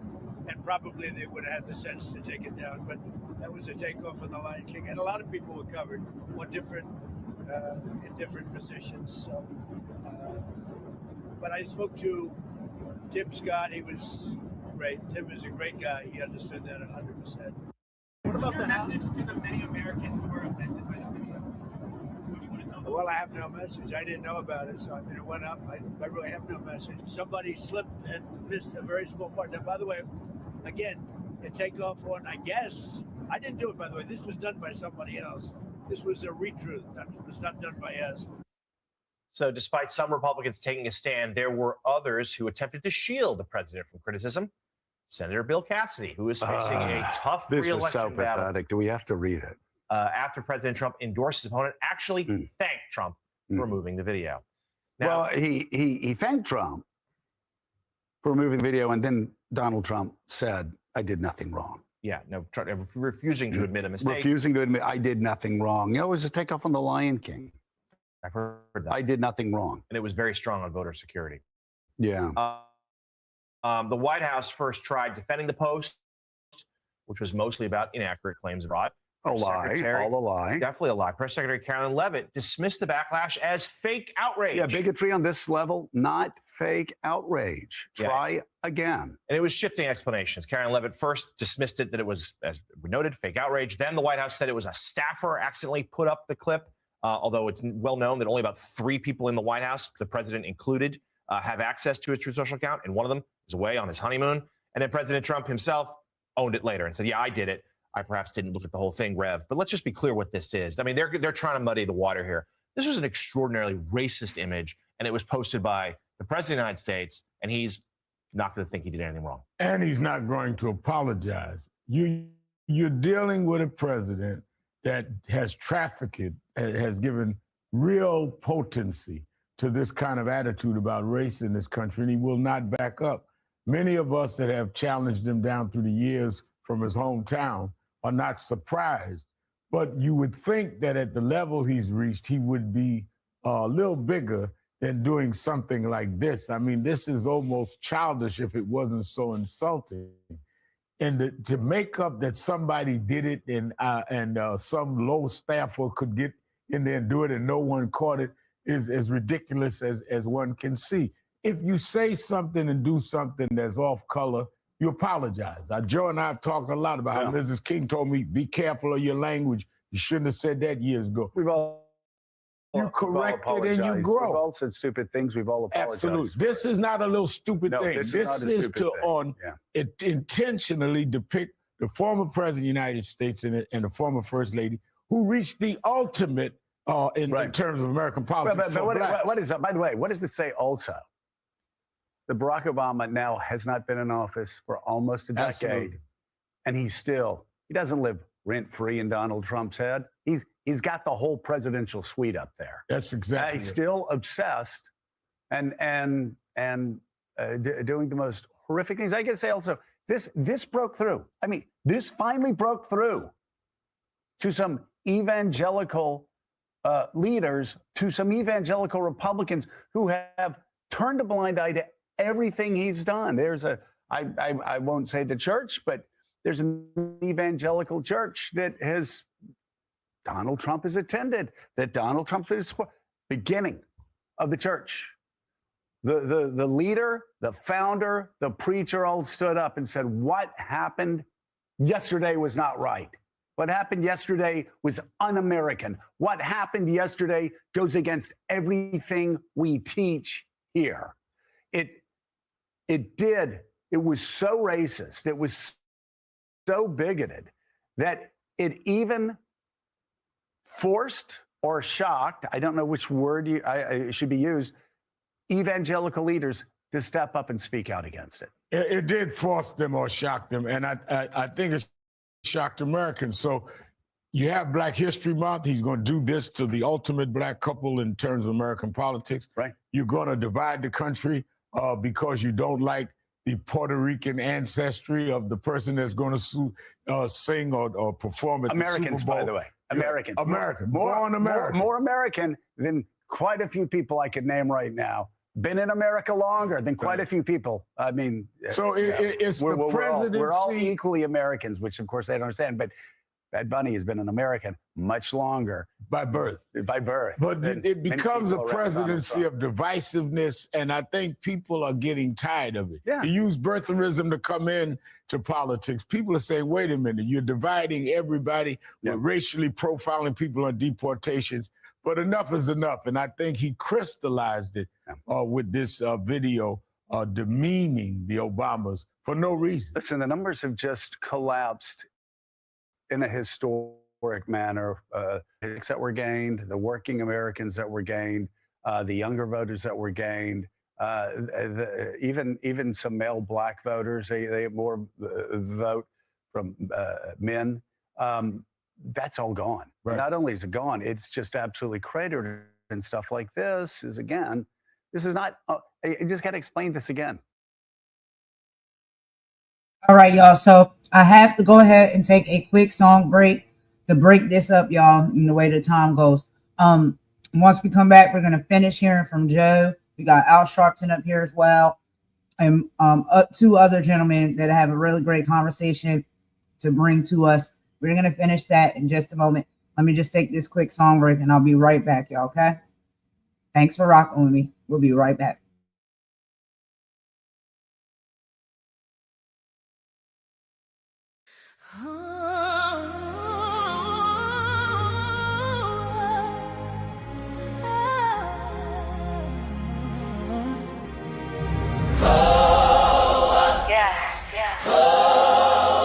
It's enough.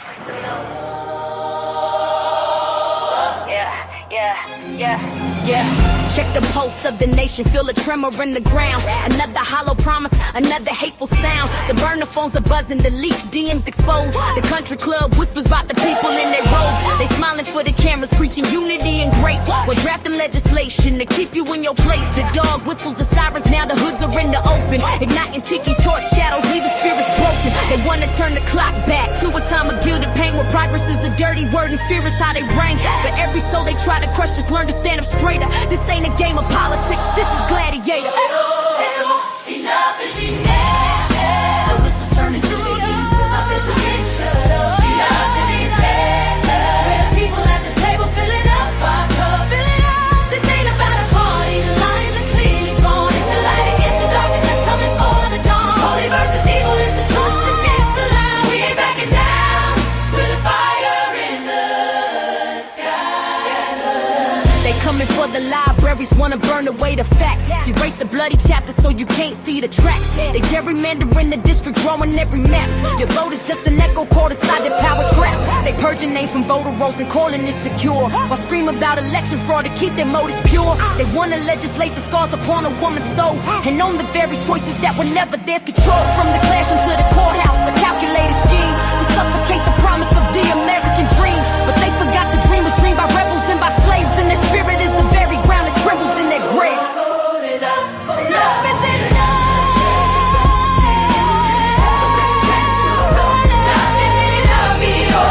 People at the table filling up our cup. This ain't about a party. The lines are clearly drawn. It's the light against the darkness that's coming for the dawn. Holy versus evil is the truth against the lie. We ain't backing down. In the sky. They call this politics, they call it policy, they call it survival, we call it tyranny. They stand on podiums with a Bible in their hand, but don't know the first thing about the soul of this land. This is for the teacher hiding books up on the shelf, for the doctor taking notes to more than just himself. This is for the dreamer facing down an ice patrol, for every ancestor's prayer that paid a spirit's toll. Their power is an illusion, a fortress made of glass. Our strength is in the future, they are terrified to let pass this hurricane of justice, an earthquake of the soul. It's a holy fire raging, and it's out of their control. Enough is enough. Standing too long, but you can't stand. Enough is enough. With the people at the table filling up our cup. Enough is enough.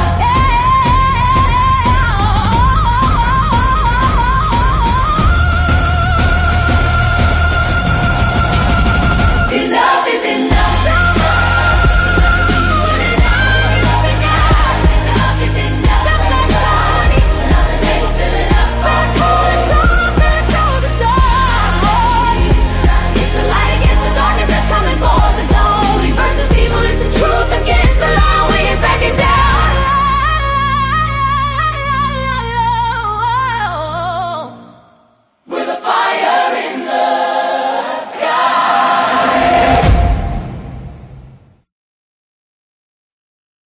All right, y'all. So let's go ahead and get back into the video. Thanks for rocking with me through that quick song break right there. Let's finish off this great conversation right here with the Morning Joe show. And Al Sharpton is speaking out as well. And then after we move from that, we're going to get into Zelensky, because Zelensky is furious. And we will talk all about that in the next portion of the live. But let's finish this off right here, y'all. And I'll meet y'all in the chat per usual. This is not owning the libs, Pablo. This is not owning the libs. That would be, again, I keep saying this. It would be like hitting yourself with a ball-peen hammer in the head and going, I'm owning you. I'm going to hit myself again. They keep, these are self-inflicted wounds from which it's hard to see. Even Republicans are saying, don't know how they're going to recover. And they keep doing it to themselves. And they're thinking they're owning libs. No, if you hit yourself in the head with a hammer, you are only owning yourself. Let me say it like there will be blood. If you hit yourself with a hammer, you should put that hammer under a glass jar and put it on the mantle. But go ahead. Basically, that's my Daniel Day-Lewis. Unexpected impression. Yes. Good. I drink your memes. I drink them out. Yes. But the artwork, such as it is yet again a bleep posted meme, right? Right. So this is the definition of drinking poison and hoping your opponent dies. Right. This is, I mean, it's just like, you are catering to the. It's unbelievable. It's the sub basement, the fracking level poisoned well that they're drawing from. That's the derrick atop the earth that they are mining. Yes. And in the process, everything else is getting poisoned. And they don't realize it. That's what's happening in Minnesota. What's happening with Bad Bunny in the Super Bowl. That's what's happening on the internet, where we say it all the time now. The most Twitter-brained institution we've ever seen is this White House. And it's not connected to what anybody in normal mainstream life is even vaguely sympathetic You know to. what? So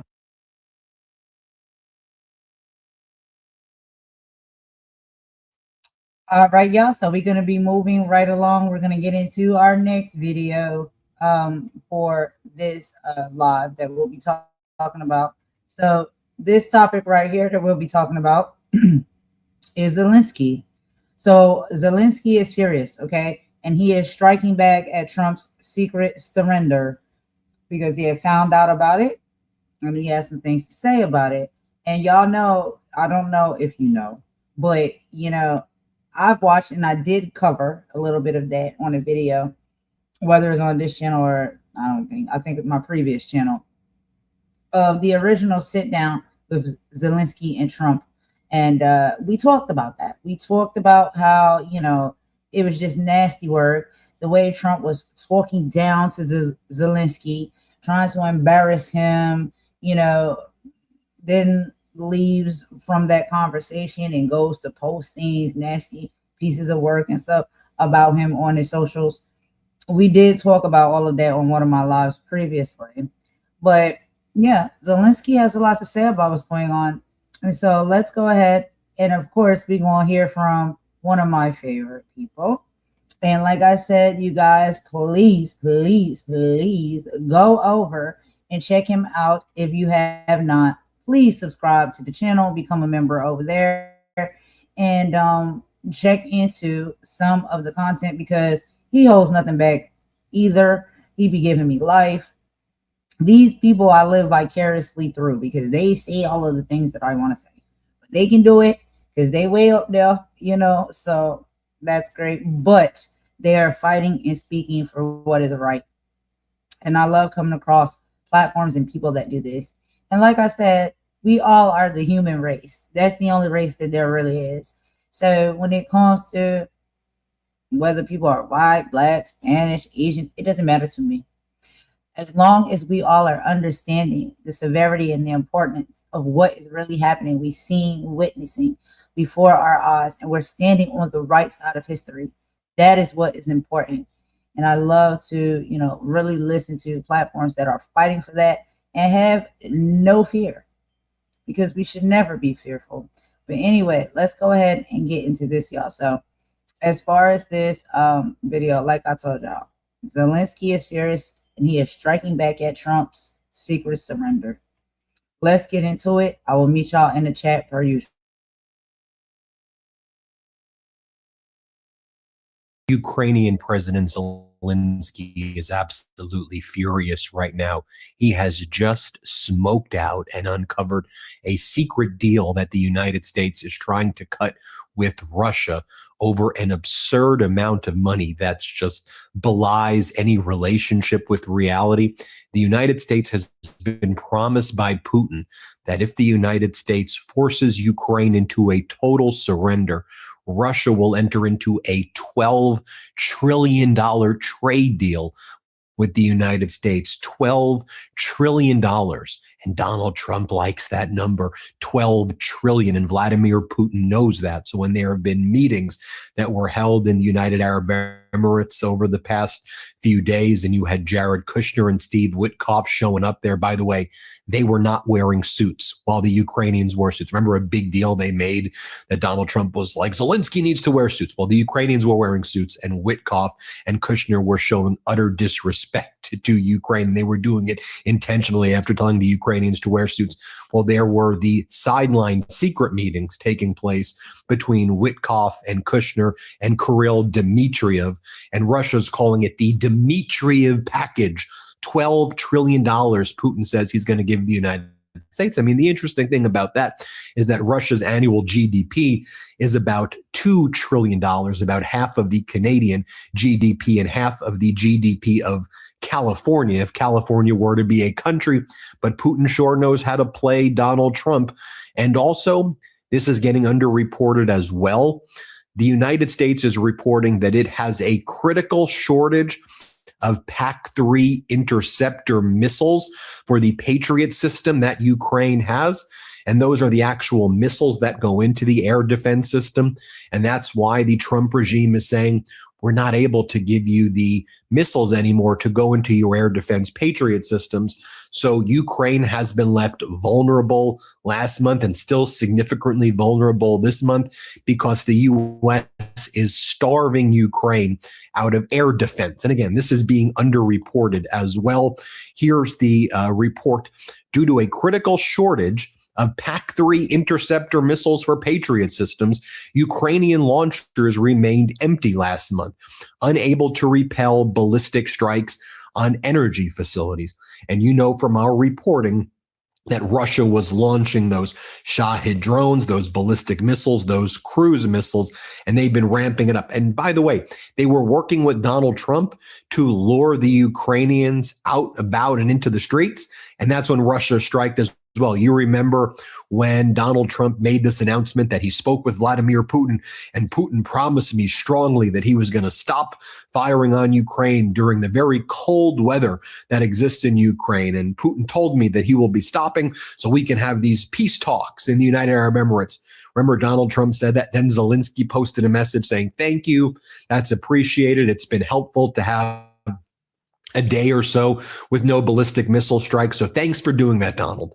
Right after Donald said that, Putin, boom, puts the ballistic missiles, cruise missile, Shahid drones, one of the biggest drone swarms we've seen. That's what's truthfully taking place. And while all of that's going on, Donald Trump is trying to force now a total surrender upon Zelensky, complete capitulation. Russia has not budged at all. Russia is not making a single concession. So when anybody talks about a Ukrainian peace deal, Remember, Russia hasn't offered anything. All Russia wants is complete and total surrender. And if you've been watching what Kirill Dmitriev and Yushakov and Peskov, like the PR flack for Putin, and Putin's statements, and Sergei Lavrov, right? If you listen to what the Russians are saying, they've never once, since Donald Trump has taken office, they've never once even suggested they are remotely interested in a ceasefire of any kind or any peace deal. That's why when people are like, oh, well, there are productive talks. No, Donald Trump's just trying to poke and prod from different angles to get Ukraine and Zelensky to totally surrender. And right now, as we're recording this, and over the past 24 hours, you had Odessa under attack, drone swarms, ballistic missile strikes, residential areas in Odessa, massive deaths and casualties there. You see right here, Ukrainian rescuers performing CPR on multiple victims of Russian terrorism. And this follows a massive drone and ballistic missile strike on Kharkiv and Kyiv and all of these areas while the United Arab Emirates, quote, peace summit was taking place, while Kushner, Donald Trump's son-in-law, who has gone through no appointment process, no vetting, no financial disclosures, who himself has business interests in this region to the tunes of billions of dollars. He's there with Witkoff. You see right there the Ukrainians in suits and Witkoff and Kushner not. And I only bring that up because they're the ones who made that a big deal. And then so what are we learning about this $12 trillion package? They're calling it the Dmitriev package. Here's how Nexta is referring to it. The United States and Russia may sign a $12 trillion Isn't it just stupid when I'm saying this out loud? A $12 trillion package of economic agreements, the so-called Dmitriev package. Ukrainian President Zelensky revealed the existence of the documents during a closed briefing with journalists following a second round of talks in Abu Dhabi in the UAE. Intelligence showed me the so-called Dmitriev package that he was presenting to the United States. Its volume is about $12 trillion. It is allegedly a package of economic cooperation between America and Russia. In other words, we are hearing about the possibility of such or similar bilateral documents between the United States and Russia. And again, are you hearing this reported anywhere else right now? Pretty big deal when you think about it, that the U.S. is trying to force Ukraine into total surrender right now to enter into the Dmitriev package with Russia. And basically, that would destroy NATO. Probably a big freaking story that should be reported on. Here's what Kirill Dmitriev said. Again, he's Putin's special envoy. He runs Russia's sovereign wealth fund. Here's what he had to say. Here, play this clip. As you know, with the Trump administration, active work is ongoing to restore Russia-US ties economically, including within the framework of the Russian-American Group on Economic Cooperation. And we also met today, and the meetings are progressing positively. Sergei Alexandrovich, is there progress on peace? You know, one indicator here could be that the warmongers from Europe, only from Britain, are constantly trying to hinder this process, constantly trying to interfere. And the more such attempts occur, the more we see that undoubtedly there is progress and a good positive movement forward. But here in Abu Dhabi, you can't interfere, I suppose, right? Well, it's difficult for them, but they are trying. I used to say, if I hear AI one more time, I'm going to lose it. But Monday.com is super easy to use. Here's how the Institute for the Study of War is putting it. U.S. pressures Ukraine to plan for a vote on a peace agreement would be odd, considering that the sides reportedly remain far apart on central issues and that the Kremlin continues to refuse compromises offered by both the United States and Ukraine. As Republican Congress member Don Bacon from Nebraska writes, it's worse than odd. It's morally wrong. The White House puts pressure on Ukraine while Russia is invading and bombing cities. Russia wants a vassal state while Ukraine wants independence and democracy. Moral blindness is more accurate than odd. Actually, all right, y'all. So we just taking a quick break in the middle right here because this is I know, a long live today. But these are things that we have to talk about. They're very important. And I just wanted to tell y'all to, thank you so much for joining me and rocking with me during this live, okay? But this is a critical moment, all right? We are actually halfway through this breakdown. We don't have very much longer to go, but we do have a few more reports that we'll play and talk about together. And what I need y'all to understand is why we're spending our afternoon on these specific reports and topics. The world is loud right now, but most of that noise is a distraction. While the mainstream media wants you focused on the latest celebrity drama or the he said, she said political spat, we are looking at the things that they want to bury. We're talking about an 84-year-old woman, Nancy Guthrie, whose life is on the line with a ransom deadline hitting in just a few hours. It is 2:12 p.m. and that ransom is scheduled for 5 p.m. So that's not very much further from what hours we're at now. We are talking about Epstein survivors using the biggest stage in the world, the Super Bowl, to demand justice while the powerful try to close the book for good. Do not let them numb you, okay? Don't let them make you feel like this is just another news cycle. When we see foreign governments launching the investigations on our own agencies and the ones that our own agencies won't even touch, and when you see truth tellers being silenced or booted from their circles, that is a signal to pay closer attention. We have more that we're going to get into. We aren't here to be entertained necessarily. We're here to be informed and hold the line. We've covered the Olympic hypocrisy and we're on the Zelensky surrender rumors, but coming up next, we're going to do a deep dive, into what is actually happening with Nancy Guthrie. That is one of the most scariest topics, I believe, in all of this live that I have to show y'all. Because like I said, this is a 84-year-old woman that was abducted from her home and being held for a ransom for $6 million. What is happening in this world? What is happening in this country? We have to take these things seriously. And I understand that a lot of people don't intend to really care or want to look into these things because it's not happening to them. It's not in their country. It's not in their city. It's not in their state. It's not in their home or their community.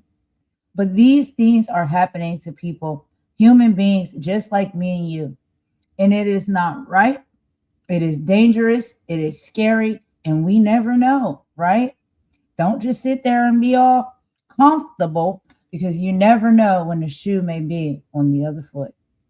And so I just wanted to add that little brief insertion there because this is the reason as to why I'm doing these lives and I'm putting this information out. These are the important things that we need to be paying attention to. These are the things that are happening on the left when they're trying to distract us and make us look right, or vice versa. We have to pay attention to this stuff because it can sneak up on you just like any other type of plague. We must be careful. We must stand on the right side of history. We must educate ourselves, and we must have a sympathy, an empathy, and an integrity in a place of care and understanding, even when things are not happening to us and they may be happening to someone else. This is serious. But anyway, let's continue on with this video, y'all. I just wanted to add that in there real quick. I will meet y'all in the chat per usual. Thank you, Bacon. Because stop this like it would be odd. And while the parties remain far apart on a compromise, Russia's not trying to compromise. Russia has agreed to nothing. It has never agreed to anything. And Ukraine has been the one saying, let's do a ceasefire. The latest of what the Trump regime is pushing is that we want to have a referendum on elections by May or June, the latest, and an election regarding Zelensky. There's not going to be a ceasefire because Russia won't. One of the things Zelensky said is, look, this is why Zelensky goes, I could be open to a referendum on some sort of deal. We'll bring it to the people because we're a sovereign country. I don't divine. If you want to ask the Ukrainians what they think about if they should give up Ukraine to Russia, let the Ukrainian people vote on it. And if you want me to do an election for Zelensky, sure, I'll do an election. I mean, Zelensky's popularity is pretty high right now. He goes, I'll do an election. The issue is we're at war. So if Russia agrees to a ceasefire for 60 days or so, then let's do the election. That's fine. Russia's like, no, we're not going to agree to a ceasefire. And Donald Trump's like, we still want you to do those things, Zelensky. You have to do those things. In other words, Trump wants total surrender and give up all of Eastern Ukraine to Putin. And all Trump wants to do, it's the same way Trump thinks about the 2020 election, right? Here he is in 2026. He's still talking about overturning the results of the 2020 election where he was absolutely clobbered by former President Biden. That's Trump's mind. He's a predator. He's obsessive. He's a sociopath. He doesn't stop. And so he's going to just come up with ways in his own mind, Ukraine belongs to Russia. That's how Trump feels. So he's just going to try to find different sociopathic ways to achieve that outcome. That's all these things are. Zelensky knows that. Europe knows that. Okay. And they're trying just to figure out how you check and counter the fact that NATO essentially exists in name only. I mean, there are still old vestiges of NATO and people, within the United States working with NATO, but Trump doesn't want NATO to succeed. So it's a battle from within, basically. And that's, one of the things you have going. Also, an important thing that's happening right now is we're heading soon into elections in Hungary, where Viktor Orban's party is getting absolutely shellacked right now by the TISA EPP party, and the opposition group, the pro-democracy, pro-European group, is poised to win.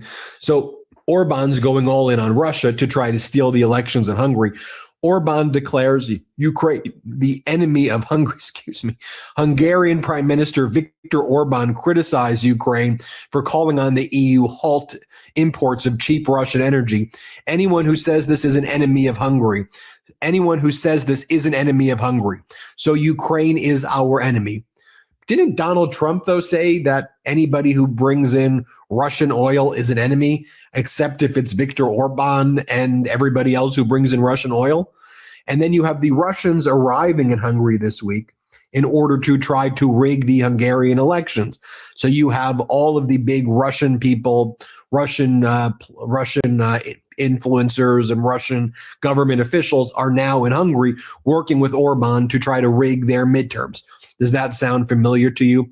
As Marco Michelko, European diplomat, writes, this trend should be deeply worrying to us. It's exactly what Russia and China want to see.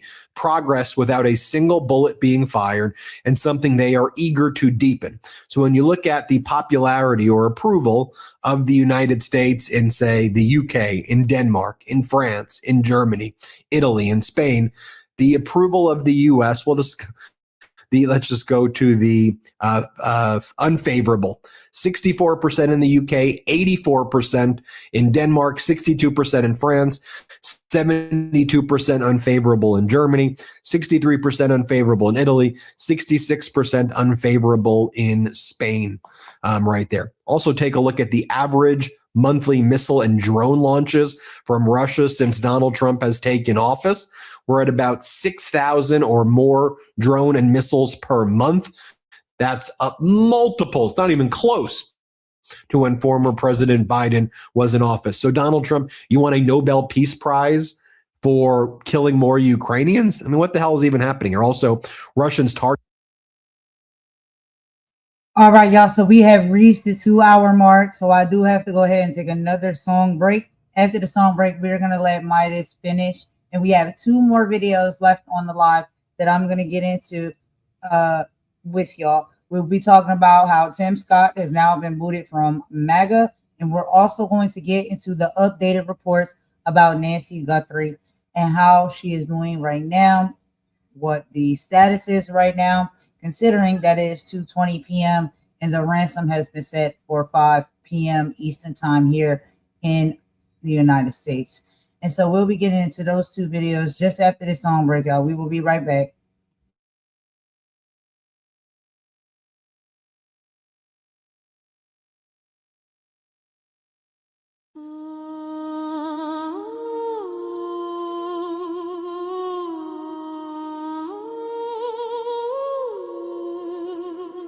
The air is thick with whispers, digital ghosts in the machine.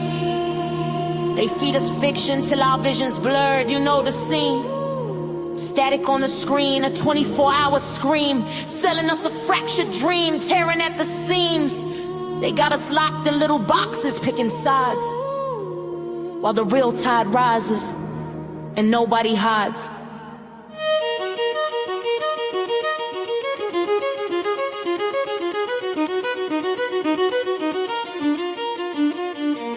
Yo, podiums are burning, bridges turn to ash and dust. They trading rhetoric like bullets, banking on our lack of trust. Got us debating pronouns while the planet starts to rust. Got us obsessed with power, drowning in our own disgust. Politicians playing chess with pawns that look like you and me, selling off the future for a bump in their damn GDP. And what we talking about, the foolishness, the vanity, fighting over AI songs, the height of our insanity. A fake voice on a fake beat gets more rage and more ink than a real bomb dropping on a city while we blink. They engineered the outrage, designed it to divide, so we never look up from our phones to see the coming tide.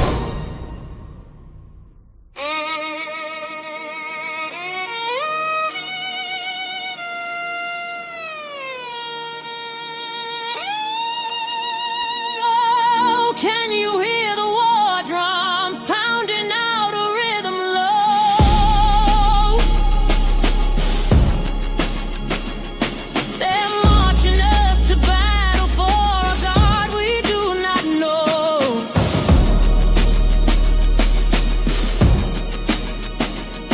They want us choosing colors, but our blood all runs the same. Just strangers in a mirror whispering a different name.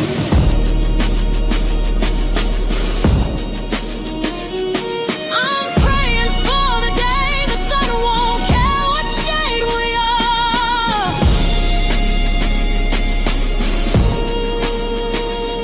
That we can see the human heart behind the battle scar. Tear down the flags and see the faces before we run out of safe places. I see the babies born into this atmospheric hate. Taught to fear they name before they learn to conjugate. Lines drawn in the sand by hands that never touch the soil, while the working class backbone is bent in endless toil. From Ferguson to Palestine, from Kiev to the Sudan. Listen, it's the same damn story, part of the same damn plan. Keep the people fighting over scraps upon the floor, so they never band together and demand a slice of more. They call it patriotism, tradition, call it pride. I call it ancient venom with a modern place to hide. Skin tone is the uniform they gave us for they war, but the soul inside the flesh is what we should be fighting for. And I'm tired, so tired of singing this eulogy. Oh, can you hear the war drums pounding out a rhythm low? They're marching us to battle for a God we do not know.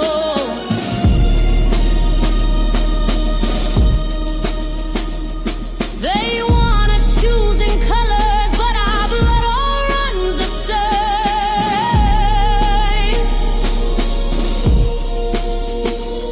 Just strangers in a mirror whispering a different name.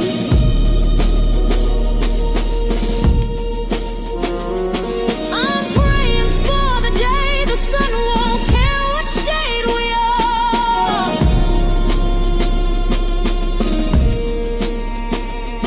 That we can see the human heart behind the battle scar. Tear down the flags and see the faces before we run out of safe places.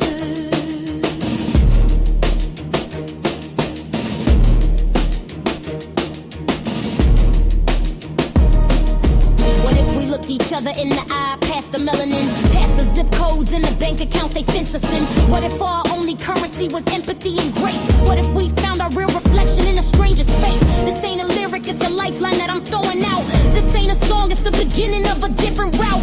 I'm a daughter of a struggle, a mother of a dream, to wash away the blood and poison from this bitter stream. So turn the volume down on all the noise they try listen to that quiet voice inside you know so well.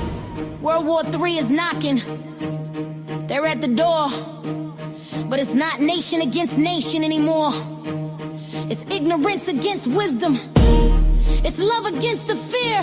The real war is right here.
All right, y'all. So thanks for rocking with me through that song break. I hope y'all like that song. It's a song I made. It's called Ceasefire. I made it when I start seeing all of this war that literally we see is rolling out. And it can be civil, it can be world, it can be either of them. Actually, I think we are experiencing both of them at the same time. And I don't know if a lot of people are seeing that or understand this is what we're dealing with is war here. There is war. We're fighting. And this fight has to end. So we need the ceasefire because a lot of it, we don't even understand what we're fighting for, right? We're just out here fighting. But anyway, let's get back into this video here. More from Furious Zelensky, okay? And striking back at Trump and his secret surrender. So we'll get back into that video with Ben. And then after that, like I said, we'll get into the coverage of Tim Scott now being booted from the MAGAs. Not surprised about that. Anyway, y'all, let's get back into this video. I'll meet y'all in the chat. Targeted the cathedral in the center of Kherson with 9 victims. I mean, mass atrocities being committed there. Here's what Zelensky said about the Ukraine view of Ukraine drone strikes against Russia. Let's play this clip right here. Hey, guys, can you believe that Amazon made billions? But we don't have to make a choice whether we strike a military target or energy infrastructure. He sells this energy, he sells his oil resources. So is it truly energy or is it a military target? Honestly, it's the very same thing. He sells oil, he takes the money, he invests it in weapons, and with these weapons, he kills Ukrainians. What should a Ukrainian do? There are 2 distinct paths before us. We either focus on building our own armaments and directly striking their military hardware, or we strategically target the very origin of their financial growth and the generation of their wealth. And that primary source for them is their energy infrastructure. This is a crucial reality unfolding. In this context, one simply cannot equate the importance of military objectives. All of these are, for us, entirely legitimate targets. That's our absolute number 1 priority. Military targets, while important, are number 2.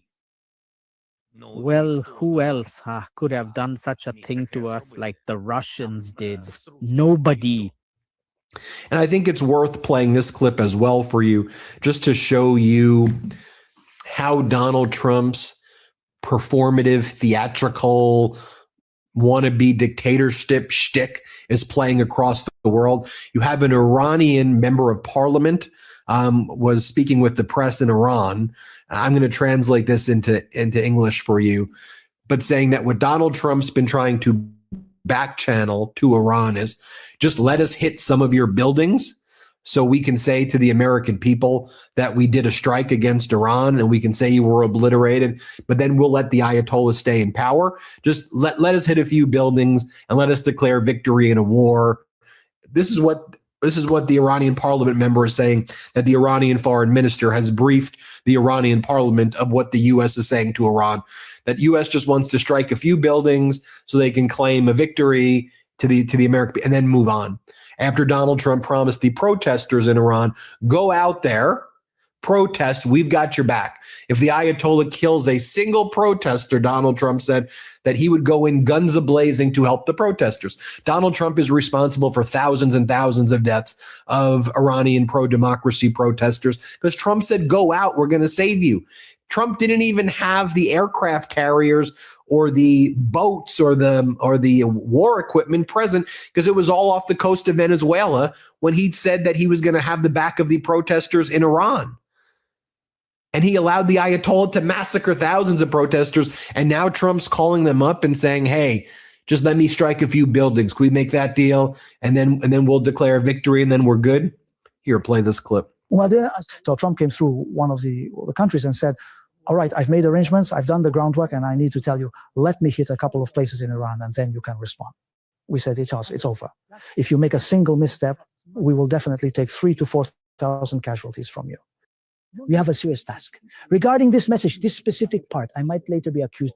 Why are you saying these things? Well, we told the foreign minister to call his counterpart in the region. We have announced that any company, any base that bears America's name, we will strike. Now, I'll leave you with this, even though it's not directly related. I mean, all of the stuff is related, but Prime Minister, as I predicted before, Prime Minister Keir Starmer may be resigning very soon. He may not be able to survive the taint of the Epstein affiliation with his regime under the Labour Party there. And again, I'm not trying to make any look, the Tories have their own issues in the UK, okay?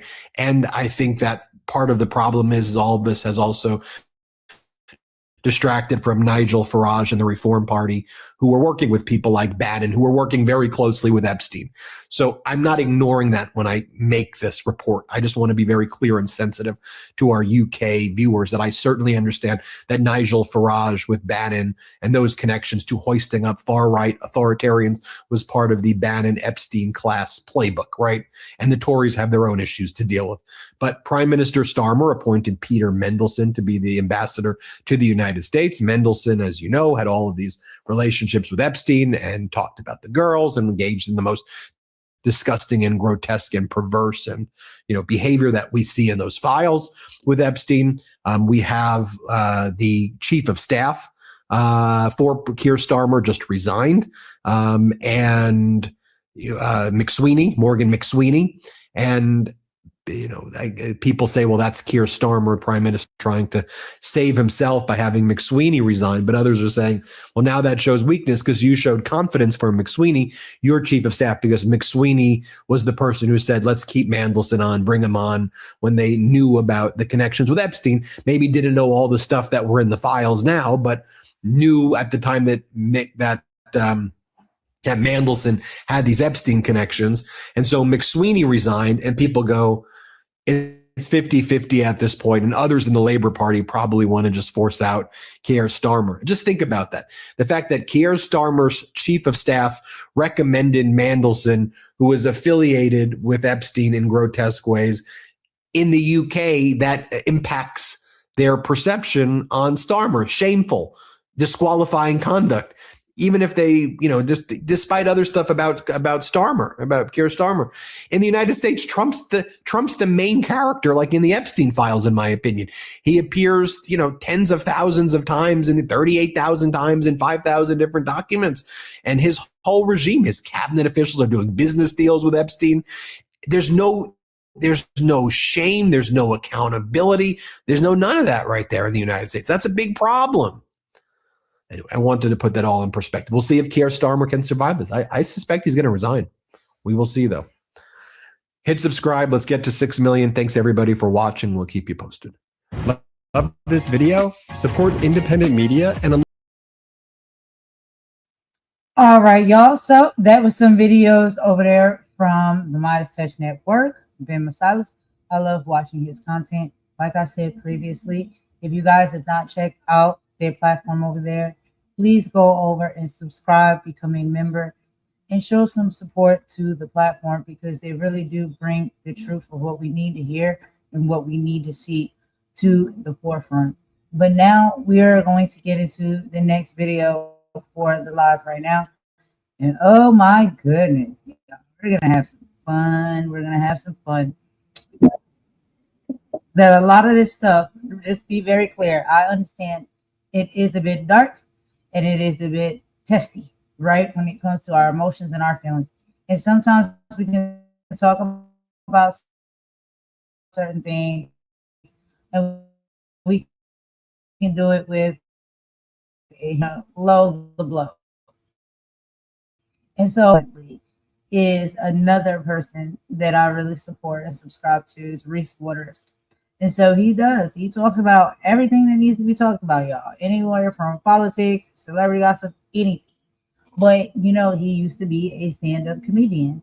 And so when he brings forth his content, he has now mixed the two, the intellect with the comedy, and it's paired together. And it makes the perfect, I think, mashup for what sometimes we need to watch and listen to.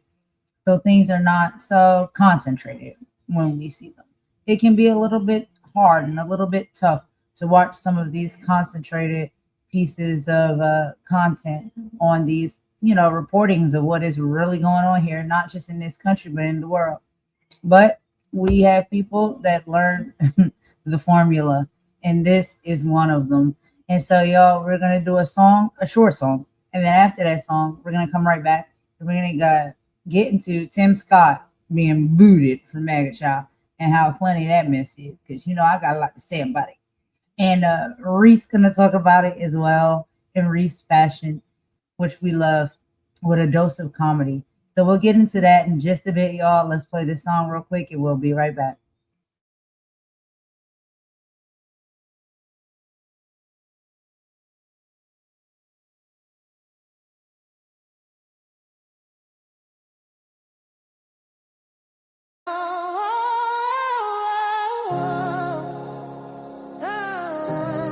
Yeah.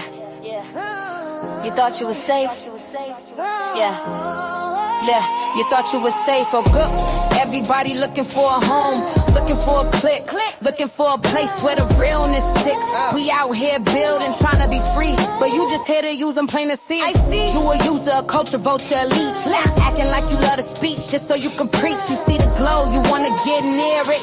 You hear the soul, you try to engineer it. Wanna be in the circle, get the benefits, but you ain't put the work in. You just counterfeit. You a political operative, smiling in their face, just a snake in the grass, trying to take their place. We out here searching for a tribe, trying to be free, trying to live our best life, but the snakes stay close, wearing a disguise. Now you got mad, showed your true self, no surprise. You been pop, dumb bitches, read your rights.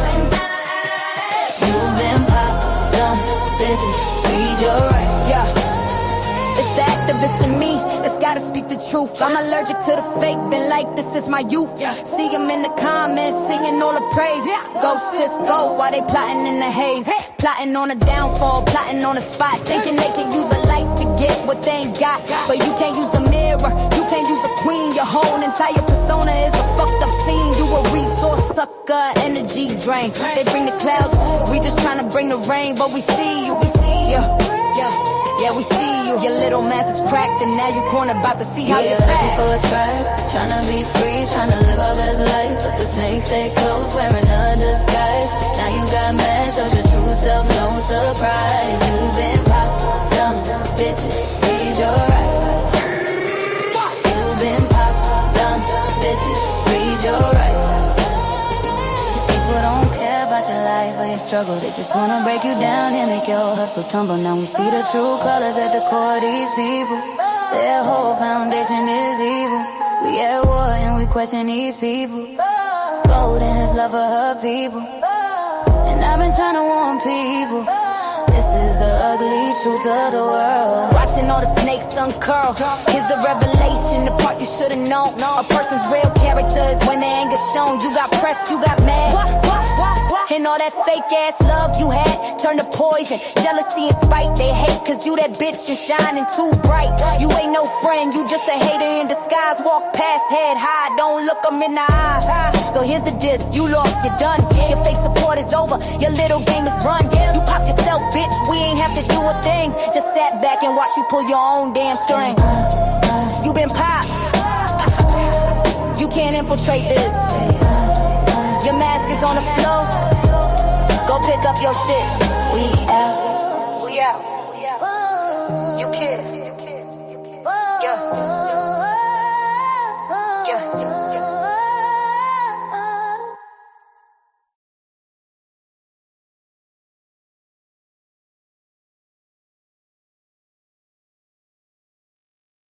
All right, y'all. So thank you for standing by with that little quick song break. And I did play that song, because I think with a lot of this, it actually does apply. A lot of what we're seeing happening in our government, in the political system and sector, everybody really is just looking for a tribe. They're looking to be comfortable. They're looking to be safe. They're looking to live their life and not have to look over their shoulder all of the time. And, we got people out here that don't want that for you. And they don't want to put things in place for you, especially if there are people, that are running and moving this government, for you to be able to have that, right? And have that safety and that freedom and that peace of mind.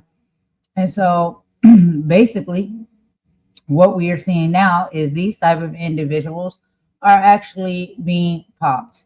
Okay. They are being exposed. The truth is coming out, how they truly move, how they truly feel. All of that is now being, brought to the forefront. And so it's not, just stuff that could be happening on social media spaces. We're talking about more serious things. We're talking about our government and our government structure and the individuals that hold places, in positions within that structure that are not trying to make things easier for people, that are not trying to allow people to find their own tribe and be comfortable and safe. They're actually making things unsafe for us. And this is what we've seen played out. So, it is what it is. But one of the funniest things that I, have realized, just even being in this sector, right, is that sometimes there are individuals that look like you and that come from your same struggle, your same community, and the same difficulties that you might have come from, but they seem at some point in time to kind of switch up a little bit and they act like they don't know. And then they become a little bit removed, like removed from what the struggle can be, what the importance of the things that we need and have to put in place for us to be in a better place and space. And they kind of do a little bit of coonery and they sell out. They absolutely do. And so we have witnessed that not happen just on the social media platforms, but we've seen that also within our government, the politicians that have been voted into certain places, and just exactly how they felt and how they move and operate once they get in those set places. And so people have been side-eyeing these people because we hear how they talk and what side they take at certain times when it's convenient for them to do so. But then they like to be performative. And so when certain big major things happen for them wanting to be part of the cookout, they seem to, actually want to speak up or make statements as to which they actually care about. But they never spoke about these things before, and they never had a care for any of these issues prior. But because now they know that they could be possibly on the outs, now all of a sudden they want to gang around the community and the people and act like they're actually part of it and give a shit about it. Excuse my language. And so as we move into our next video here, which is going to be, like I said, a dose of comedy included, we have Tim Scott. He had some things to say when he saw the nasty, dirty, disgusting pictures and memes of President Barack Obama and First Lady Michelle Obama depicted as monkeys and apes. So now all of a sudden that bothers him. He has something to say and speak up about it. Now, can we give people a break or a second chance? Yeah, I guess we could.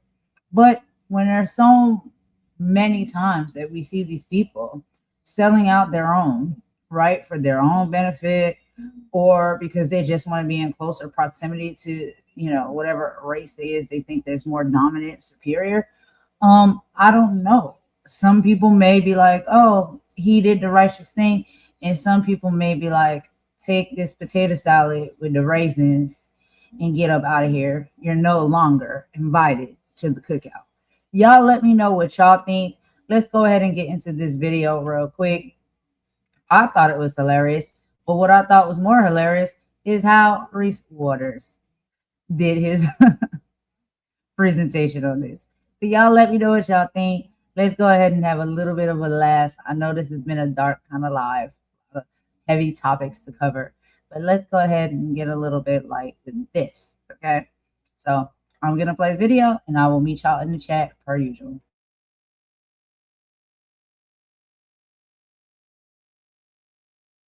From Tim Scott, praying it was fake because it's the most racist thing I've seen out of this White House. The president should remove it.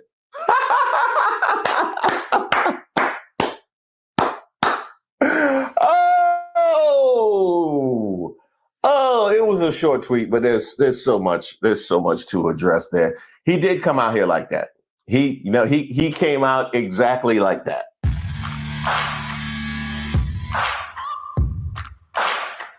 Shout out to all the subscribers and the members here on the channel. Don't forget to like the video. This is Racist of the Week, where we expose the stupidity and hypocrisy of discrimination in hopes we can build a more perfect union. And also laugh. As usual, I would like to thank today's sponsor, Racism. And of course, if you have any nominees, you can drop them in the comments. You can email me at admin@reesewaters.com. Well, y'all know why we're here. Heard that favored Joe Biden. Now, I have a bit of a confession to make, and I'm not proud of it, and neither should any American be proud of this. I saw that late at night with the headline, Trump posts racist video depicting the Obamas as monkeys, and my immediate reaction was, of course he did.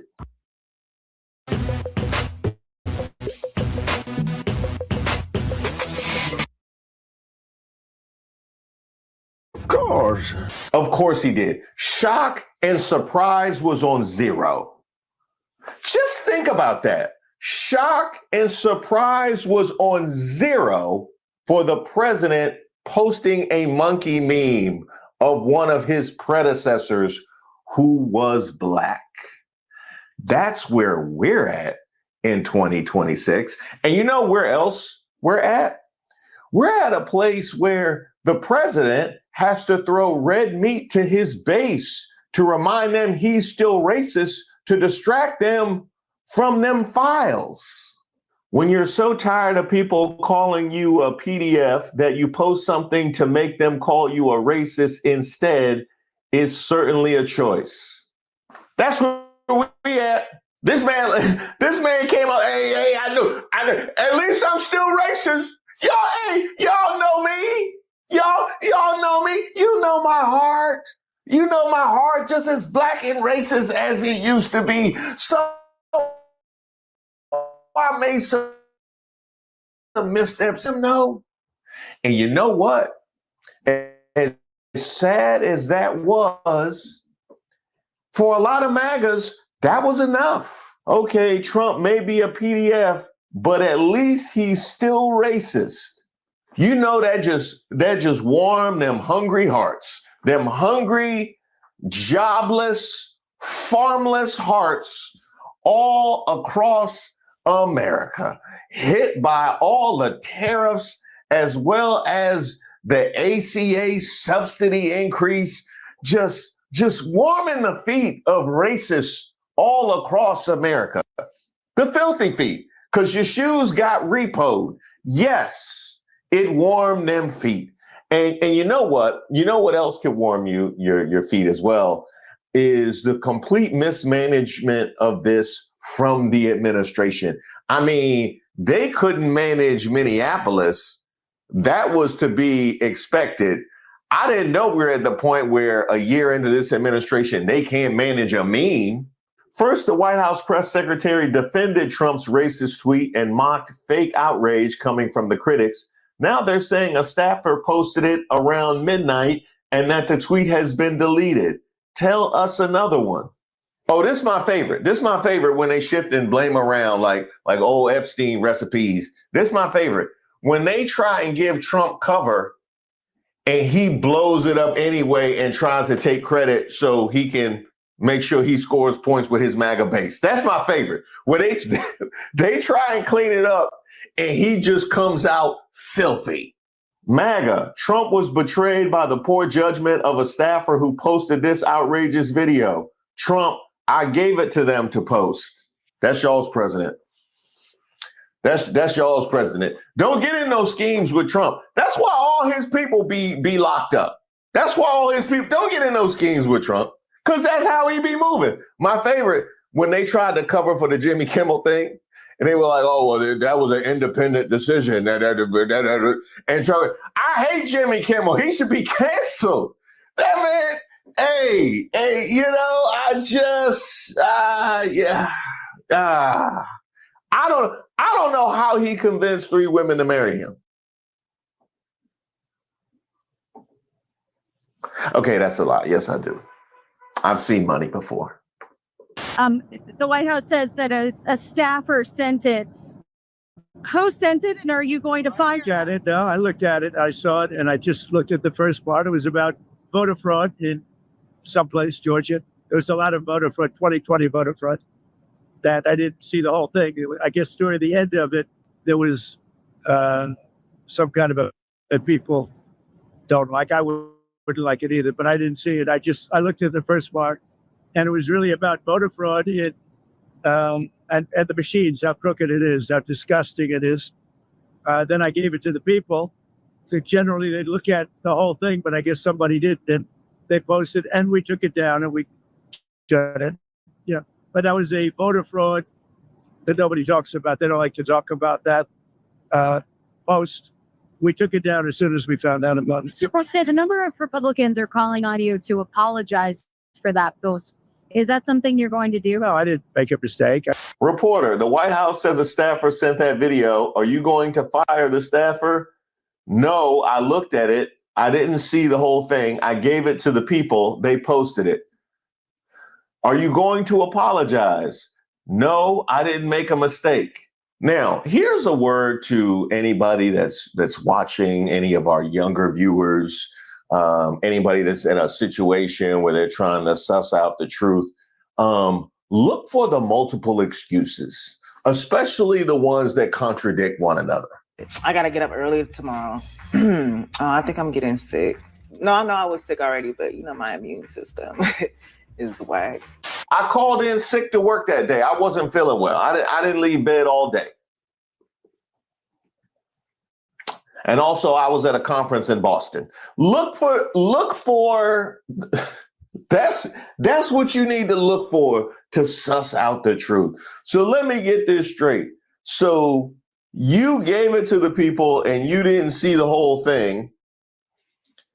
You later deleted it, but didn't want to claim you didn't make a mistake. You know, this must be that accountability that the MAGAs always be. This must be that accountability the MAGAs always be talking about. Right? It's the staffer's fault. I didn't make a mistake. I didn't watch the whole thing before I gave it to him. Well, I can't be expected to watch. I'm busy. I'm busy. I'm the president of the United States. I can't be expected to watch whole content that I post on my social media. How many times did I post? 60, over 60 that night. Yeah. Late into the night. Working hard. Yeah. Breaking, the anonymous White House staffer who posted that racist meme on Trump's social media account was also mentioned in the Epstein files 38,000 times. And that is a minimum. And that is a minimum. I got another question while we're on the topic. Why was that staffer? Why were you contacting staffers that time of night? What's going on? Did you hand it to them personally? Like you handed them your phone so they were physically with you at that time? How did that, or did you send it to them? Because if you send it to them, it's a large file. You probably could have watched that.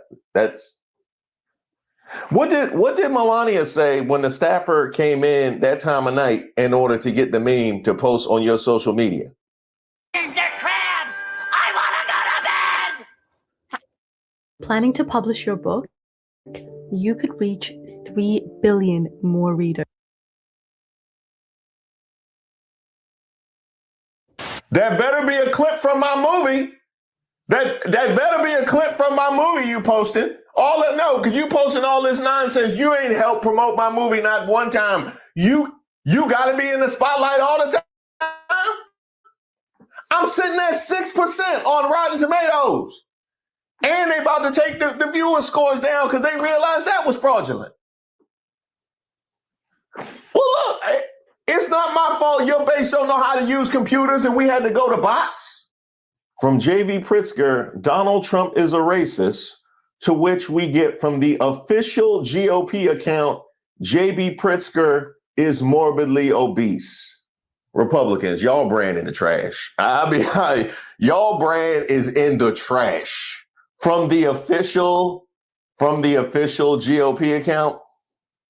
If you would have told me in 2016 we were sending Donald Trump in to absolutely destroy your party, I would have taken it. And it's been a circuitous route, and we have a lot of threats to our democracy. But I'll be doggone, man. I'll be morbid from the official GOP account. And that's beside the point that you didn't even engage with the comment that he made. What part of J.B. Pritzker being morbidly obese makes Donald Trump not racist?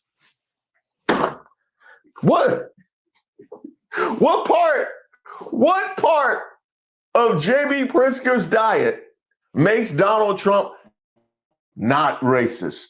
Trump may be racist, but you're fat isn't the sick burn whatever moron runs a GOP account thinks it is. And you still got the kids running the account. Y'all ain't learned. You had a staffer supposedly post that. And this what you got going on the official GOP. Hey, Republicans, I hope y'all proud. I know y'all gave up the power of the purse, which is supposed to be part of our checks and balances, but y'all gave up the power of messaging. Y'all out here looking crazy. I'm gonna be honest. Go crazy. Go stupid. Y'all out here looking worse than the Turning Point USA halftime show. And the fact that Kid Rock has conned y'all into playing one song at every event for 10 years. Let me guess. American Badass, right? Let me guess. Black voters have been great to me. I've been great to them. And I am, by the way, the least racist president you've had in a long time, as far as I'm concerned. I've had a great relation. Think of what I've done. Okay, I'm going to be like the official GOP account and not even engage with the nonsense premise that he is the least president we've had in a long time.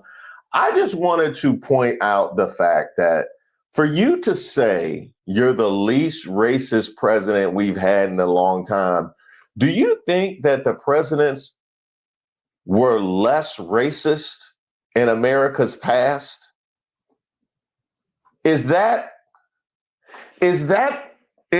what you think? Do you think as we go through American history, back through the 20th century, before the Civil Rights Act, going through the 20s into the 19th century, Reconstruction, the Civil War era, are you under the impression that the presidents were less racist? Come on now, dog. Come on, man. Just that thought itself would literally make you the most racist. Like, just that would make you the most racist. I got a comment. I don't know if he can be held responsible for his knowledge of American history. I mean, this is the same guy who said they were defending the airports during the Revolutionary War. Our army manned the airports. It ran the ramparts. It took over the airports. It did everything it had to do. Hey, Trump, this has picked up steam. The staffer excuse is not working for you. You're gonna need one of the black MAGAs to come out and defend you here. Well, just call whoever's available. From Tim Scott, praying it was fake because it's the most racist thing I've seen out of this White House. The president should remove it.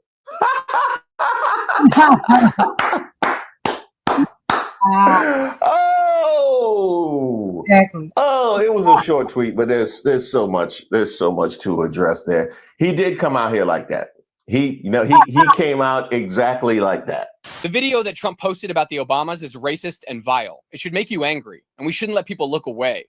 But I worked for President Obama for 5 years, and I need to make a couple points. First, they can handle themselves. The Obamas have endured 15 years of this garbage. Birtherism, caricatures, death threats, you name it. And they've done it with more grace and class than the entire MAGA movement combined. And despite what Tim Scott says, this isn't even close to the most racist thing Trump has done. It's just the latest. Second, what the Obamas would want, what they've always told us to do, is to stay focused on the bigger fight. Because while everyone, including me, rage posts about this disgusting video, Trump is laying the groundwork to steal the next election. Let me show you what I mean. Last week, Trump's FBI raided an election center in Fulton County, Georgia, and seized the physical ballots from the 2020 election. But this isn't just about relitigating Trump's loss. It's about pre-litigating 2026 and 2028, which they know they're going to lose. A couple weeks ago, the Attorney General told the state of Minnesota that if they turned over their voter rolls, they'd call off ICE. A straight-up quid pro quo. Hand over your elections and we'll stop occupying your city. Trump said earlier this week that Republicans should take over and nationalize elections in swing states. And Mike Johnson, the Speaker of the House, who's backed Stop the Steal, is openly entertaining it. He has the ability to refuse to seat members of Congress, and he's already shown he's willing to play games with it. And Steve Bannon is now talking about surrounding polling places with ICE agents, straight up suppressing the vote with masked secret police. They want to cancel the Latino vote, the non-white vote. When they go low, we go high wasn't about ignoring insults or turning the other cheek. It was about choosing a strategy of principled resistance over spite. The craziest part of this is that Tim Scott is admitting that the White House has put other racist S out, but this is the most racist of all the racists. And that part right there, okay? Because I had a conversation about this last night with my mom. And when I heard that statement from Tim Scott, and I also had a conversation with this with some other good friends as well. And I heard that statement. I said, oh, interesting. Okay. So you say that this is the most racist thing that you have ever seen from the Trump administration or the White House. So what does that mean, y'all? That means that you have seen other racist things. And all of that time that you've seen those racist things, it wasn't a problem for you. You didn't speak out about it. It didn't make you uncomfortable. You didn't flip. You didn't leave.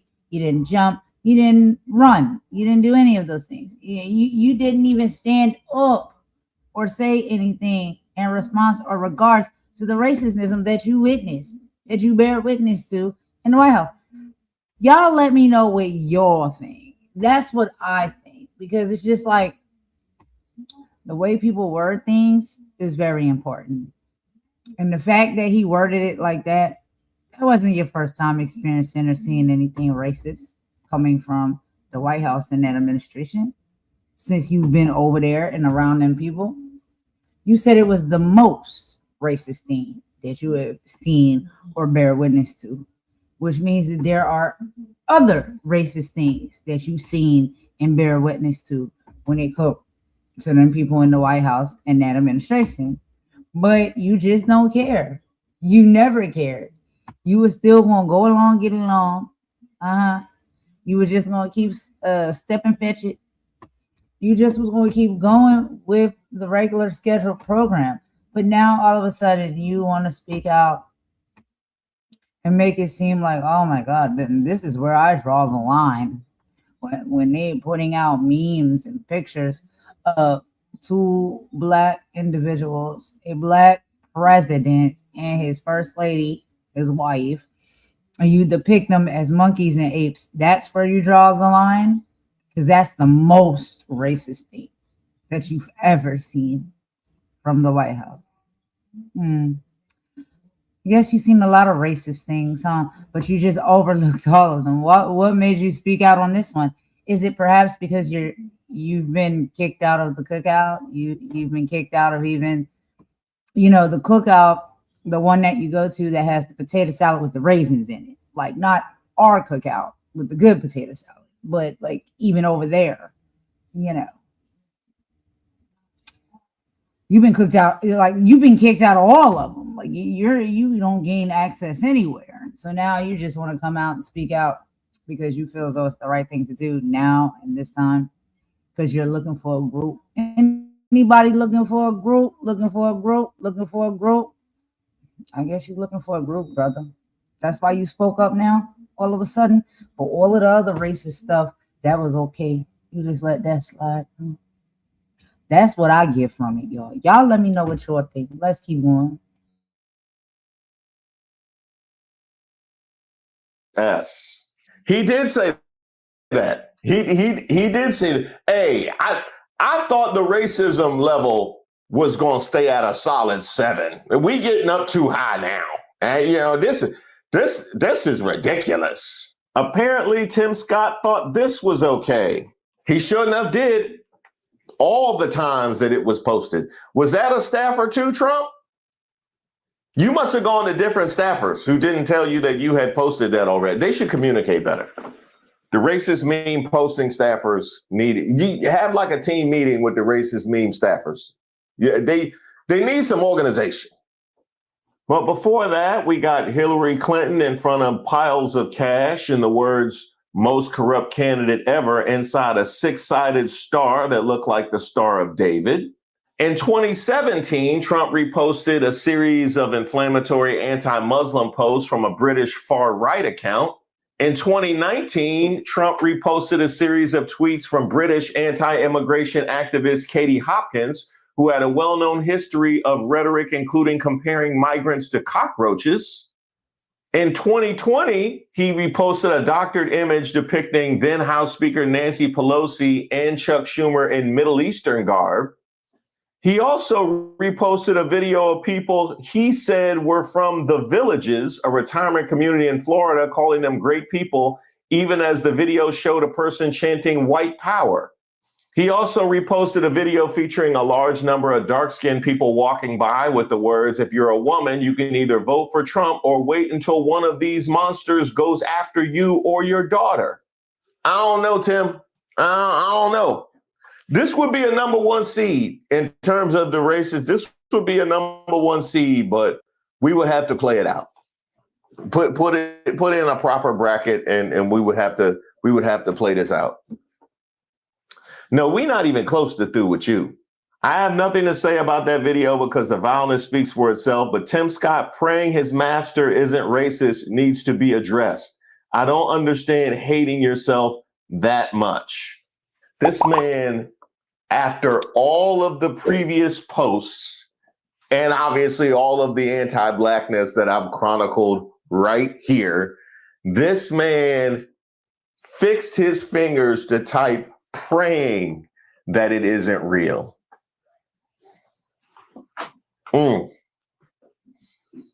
That must be the reinvention of the Southern heart. That must be what that is.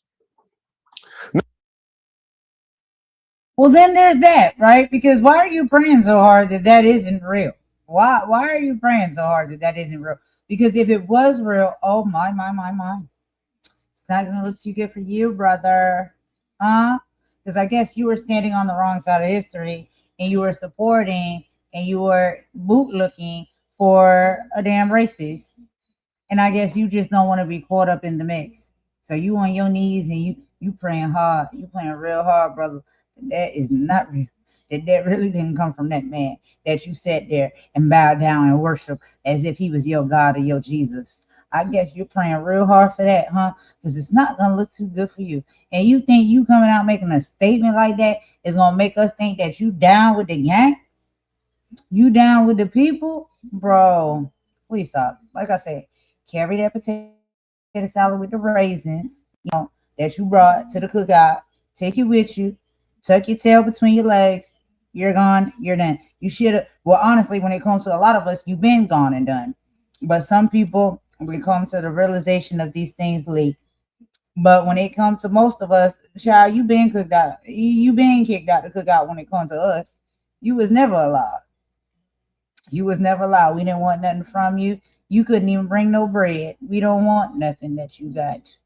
Because we could clearly see who you are and how you move and how you operate. You were tap dance. And I'm not talking about one of the good ones, okay? That's a performer. You tap dance for the oppressors. And we seen that. And we paid attention to that for a very, very long period of time. And you thought that we was just not going to. And now all of a sudden, this is your big moment to get back invited to the cookout. No, bruh. Keep that raisin potato salad and you know what? With the C word, OOON, and I won't say no more. Yeah, keep yourself right over there where you been and where you deserve to stay. Period. No, one thing I will give you, Tim, it wasn't the worst response that I saw. From Lieutenant Governor Pamela Yvette, another case of Trump derangement syndrome as media and politicians melt down over 2 seconds of an auto-generated clip that was clearly posted in error. Would be nice if the press spent as much time holding criminal illegals accountable as they do pearl clutching and virtue signaling over auto-generated videos. Well, you knew whataboutism was coming. That train is absolutely never late, despite the fact that you are the biggest targets of whataboutism that maybe has ever existed. But I came for this part. Spend as much time holding criminal illegals accountable. Only criminal illegals? Only criminal illegals? How do you feel about criminal citizens? How do you feel about criminal locals? You just want to open the jails? Is it only criminal illegals? And I asked that question because last time we saw a cover-up scheme from this administration, 2 citizens had lost their lives at the hands of Americans. Is that some accountability you would be interested in? Are you interested in that? Because we still haven't seen that yet. And by the way, the same administration that came out and gave us this story about a staffer are the ones that came out then and were talking about what? Renee Good thought she was at a monster truck rally and what would be assassin in the case of Alex Preddy. Those were the narratives they gave us initially. So if that is instructive of how this administration works, where we will end up is exactly 180 degrees from where we started. And you think that's not relevant here? Huh? You think that's not relevant here? I would say the memory of a goldfish, but I don't want to. Goldfish did nothing to deserve being associated with MAGAs. What the? Hey. Oh, it's not good. Oh, it's looking grim.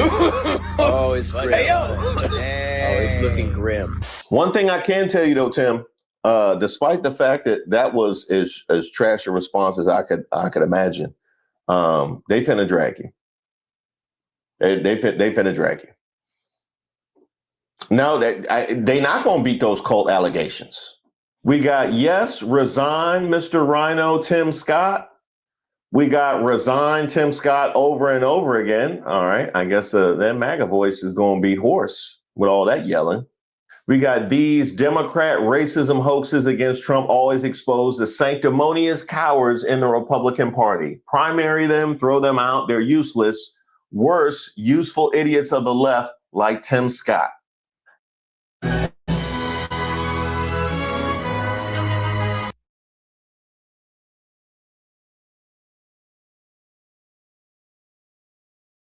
I told you. I told you. Literally at every turn, they reinforce the cult allegations. At every. And so basically what we're saying about all of this is what we know to be true, okay? And this is why a lot of like, okay, let's just say it for what it is, Black people from other race, ethnicity, when they see people from their race and ethnicity like sell them out, go to the other side, shuck and jive and doing the thing and all of those type of, situations over there with them people, what we tell y'all is, and we warn y'all about is, they only will use you up until they find the exact moment and opportunity to kick you out. So why even waste your time shucking and jiving and doing the damn thing over there with these people like this? Because this is how they move and they operate.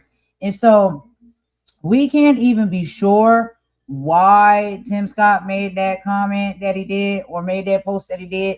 Because honestly, in my heart, I don't think he really cared. I don't think he really cared. I don't think that was a comment that he made because it was really something that was heartfelt to him.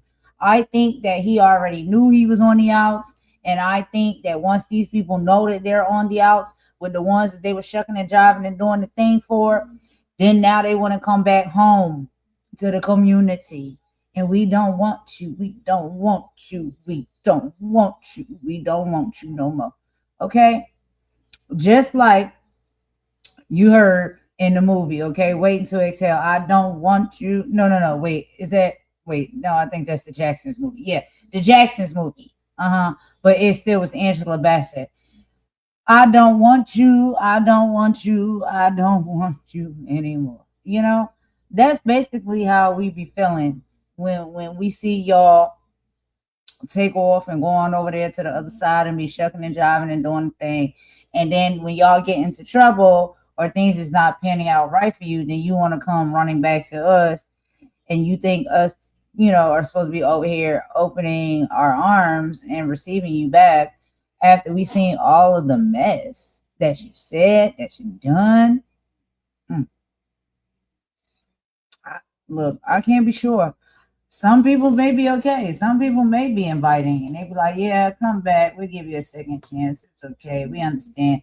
A lot of people are not as understanding. And so are you making these type of comments? I believe you are making these type of posts and comments because you've realized that you're out. You're out over there with them people. And you trying to get back in with your own community. So now you want to make comments to make it look like you stand by and stand with your community. But your actions have not shown that for a very long period of time. So, we really just don't take that serious. We really just don't take that serious, y'all. Come on. And we can't be held accountable. We can't be made to feel bad that we see these people that jump ship and they turn their back on us and they do the nastiest pieces of work, things with the nastiest pieces of work, people. And then all of a sudden, when those people kick you out and you're no longer necessary or needed to them, or you didn't get what you thought you was going to get from them, you want to come running back with your tail tucked between your legs.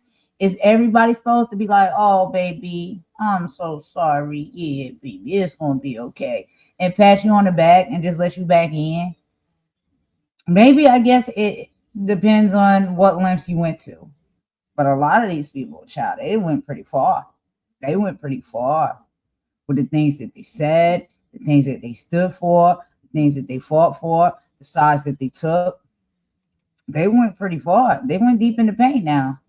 They went deep in the paint. And so now you want to come back and act like, oh, this ain't right. This is the most racist thing that I've ever seen from the White House. Oh, that means you've seen other racist things. And at that time when you were seeing those racist things, you overlooked them, or you turned a blind eye to them because of something you thought you was going to get from them people or out of that arrangement that you had set up. And when it didn't work out or pan out well for you, now you want to come back to the community and act like you actually care about racism and how these people are racist. And they say racist things and they do racist things, and they even putting things in place when it comes to our government that they do from a racist space. But you was just rocking and fist pumping, and you was doing all of the things over there. And so we supposed to care now that you talking about this the most racist thing. I pray this is not true. You was praying. We know why you was praying. Because if it is true, then what it actually does is it tells us all we need to know about you, where you've been all this time, what side you took, and the things that you are willing to overlook despite being a Black man. Huh? Like, come on. We're not stupid here. Do you think we're dumb? Do you think the people are dumb? That's what y'all try to bet on. Anyway, moving on. At every turn. And to you, Tim Scott, this is how Pick Me ends. We've had this conversation before. We had it when you weren't chosen for the cabinet. We had it when he gave you the job to make sure other people got elected. We've had it many times. You've excused so much racism that this is just supposed to be regular. And even when you say a thing and you object to a thing that warranted objection, this is the blowback you will receive because it is so out of character for you to have a problem with literally any level of racism. Did you ever think that she actually appointed you, Tim? And think of it, appointed, and you're the senator of his state, and she endorsed me. You must really hate her.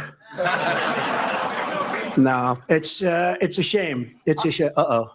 I just love you. No, that's why he's a great politician. Senator Tim Scott should resign from his position as chair of the NRSC for attacking President Trump today as a racist over a meme he didn't even post himself. Donald Trump is way too nice to these traitors. I remain undefeated in my ability to detect horrible people for President Trump. F you, Tim Scott, resign, traitor. That was from his bestie, Laura Loomer, who presumably you've interacted with. F you, resign, traitor. I know. I know about all that work you did. Yeah, you wore through a whole case of shoe shine. I know. And this is what they got. Now racism is stupid jokes and cartoon animated people. Whoa, Jesus Christ, I won't recover. Give me a f***ing break. Absolutely the shit ever. And we're going to make fun of it. I'm kind of over it. You know, there's a whole world of just soft. He's got to delete that. I need an apology. Tim Scott with his beard wife. This your own people. This your own people. No, I didn't invite him to nowhere. No, this is your own people. I'm pretty sure he in the White House press corps.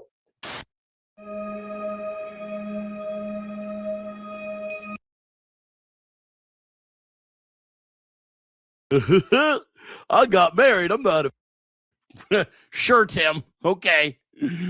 No, I'm just so offended. I can't legislate any longer this way. Yeah, we see it. Yeah, I know. It's so offensive because I don't understand because your people went through a thing and we're all supposed to give a shit, right? I know your people. Well, not anybody that you know, and probably not anybody in your bloodline, but people did something and it was terrible 400 years ago. Jesus, no one cares, dude. No one cares. Tim Scott, I blame you for me having had to watch that. Honestly, I blame you for that being put in my timeline and being relevant to this video. You think I really wanted to engage with that?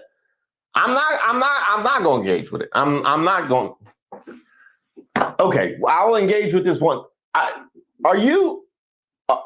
Is your position that because of slavery being as long ago as it was, that nothing could be racist now?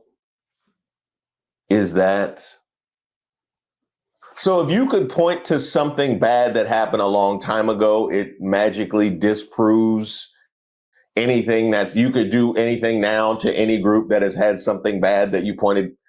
Is it like negatives? Like you just find something and you multiply it, like multiplying two negatives, and then now we all good and positive? Is that how you go about life? That is, this is going to be really the hardest chapter in American history. It really is. I mean, the cult stuff is easy. The cult stuff is easy, but the thought process to stay in it is what's wild. They see Gavin Newsom as this big beauty, but I would say I'd put up Donald Trump against him any day. I mean, here you have Donald Trump, who's in his very late 70s. The guy is absolutely handsome, incredible shape. He's married to the most beautiful woman in the world. And I'd put Donald Trump up against Gavin Newsom any day of the week. And Gavin wouldn't even be in the same league as Donald Trump. So beauty is in the eye of the beholder. Look, I'm not going to argue with her. I'm not going to argue with her. I say, if that's how she feels, give her what she's asking for. Prove it. Prove it. Prove it. Oh, yeah. It's going to be an even worse Stormy Daniels account that's going to hit the timeline. Prove it. Huh? Hey, don't tell me about it. Don't tell me. Show me. Hey, Tim, you talked to Trump? Scoop, President Trump called Senator Tim Scott on Friday after the Republican publicly urged the president to remove a reposted video depicting Barack Obama and former First Lady Michelle Obama as apes.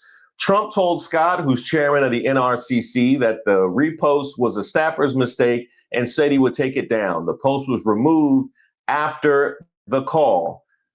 CBS News has also confirmed that other Republican lawmakers contacted the president to urge him to take down the post. In this instance, however, Trump personally called Scott.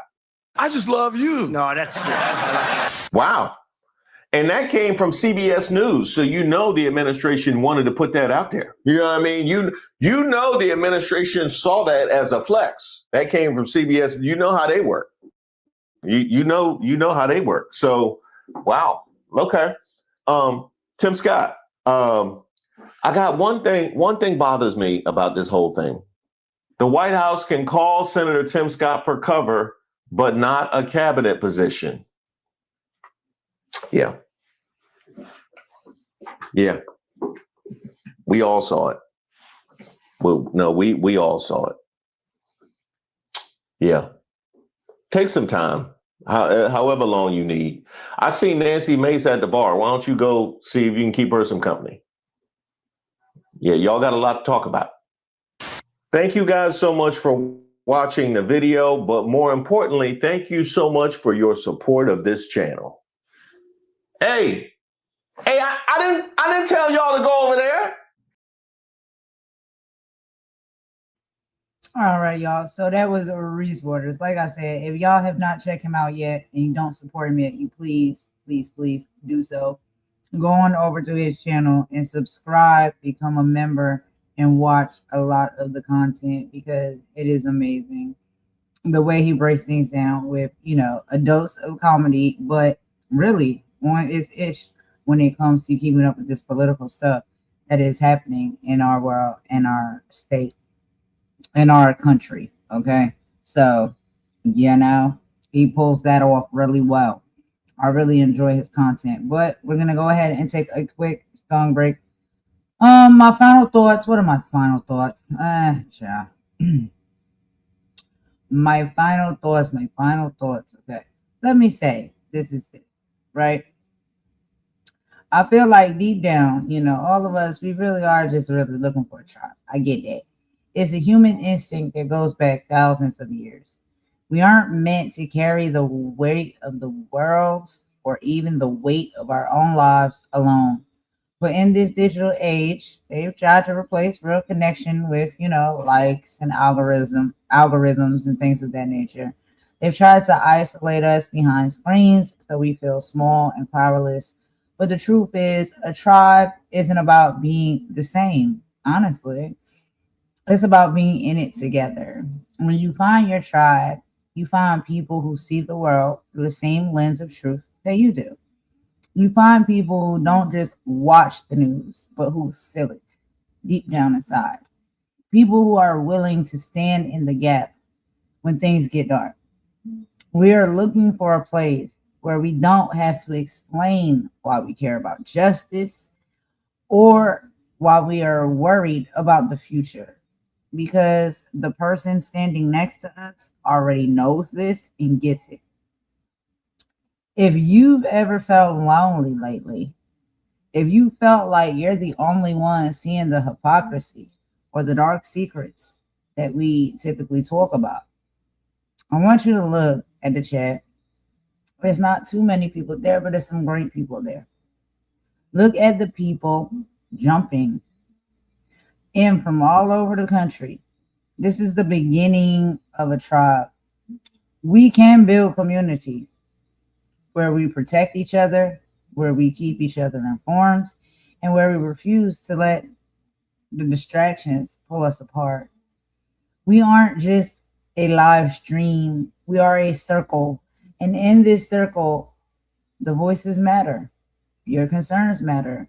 You don't even have to fight the battle by yourself anymore, because you found, each other for a reason. Let's keep building, let's keep growing, and let's keep being that tribe for one another. Whether we are on each other's channels or we just support each other's channels, I think that is what this work is about. Going to places and spaces where people are looking at life and the things happening in this world through the same lens that you are. And this is why I have gravitated towards a lot of these channels and a lot of these content creators that I have, because I see that they see it the way I see it. And I think that's the most important thing. But anyway, y'all, let's go ahead and take a quick song break. After this, we're going to get into our final video for the live.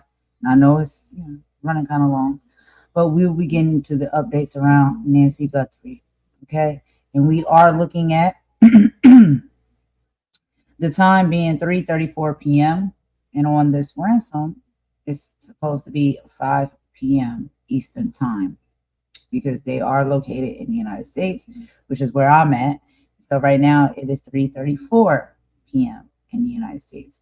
And so let's see what the updates are with that. We'll get into that in just a moment. That's a very sad and a dark one. And so I did save that one for last, because I hate to see anybody going through something like that. And I know that our prayers are going up. So that lady, that 84-year-old lady, is going to be okay and return back to her family unharmed. And child, it's terrible that everything in this world right now is always about money. It really disgusts me. But let's take a quick song break, chill out for a bit, and we'll be back and we'll get into that report. I'll see y'all in just a minute.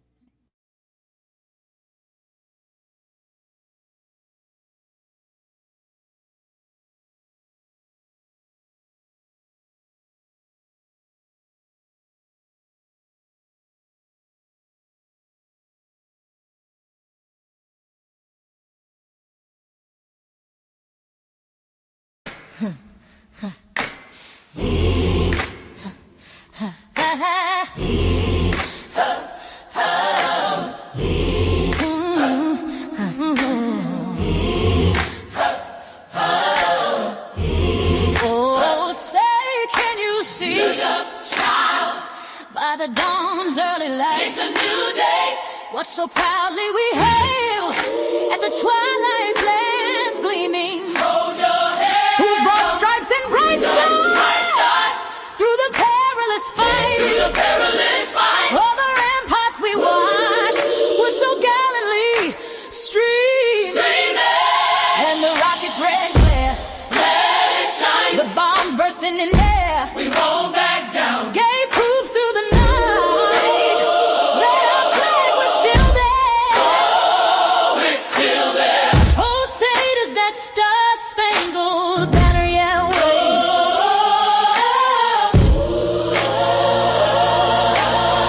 wave? Wait for justice.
$6 million in Bitcoin and threatening to kill her if the demand is not met. That's according to a CNN affiliate.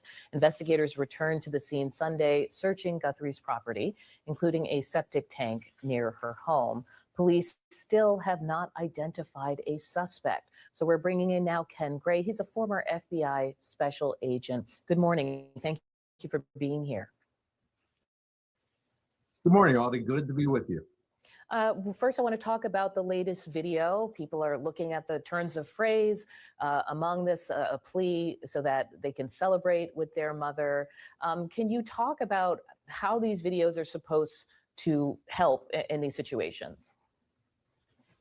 Sure. So the two videos were quite different. The first one seemed to be trying to convince the kidnapper that their mother was a person, that they encouraged them to talk to her, trying to ensure that her safety was taken care of by the kidnapper.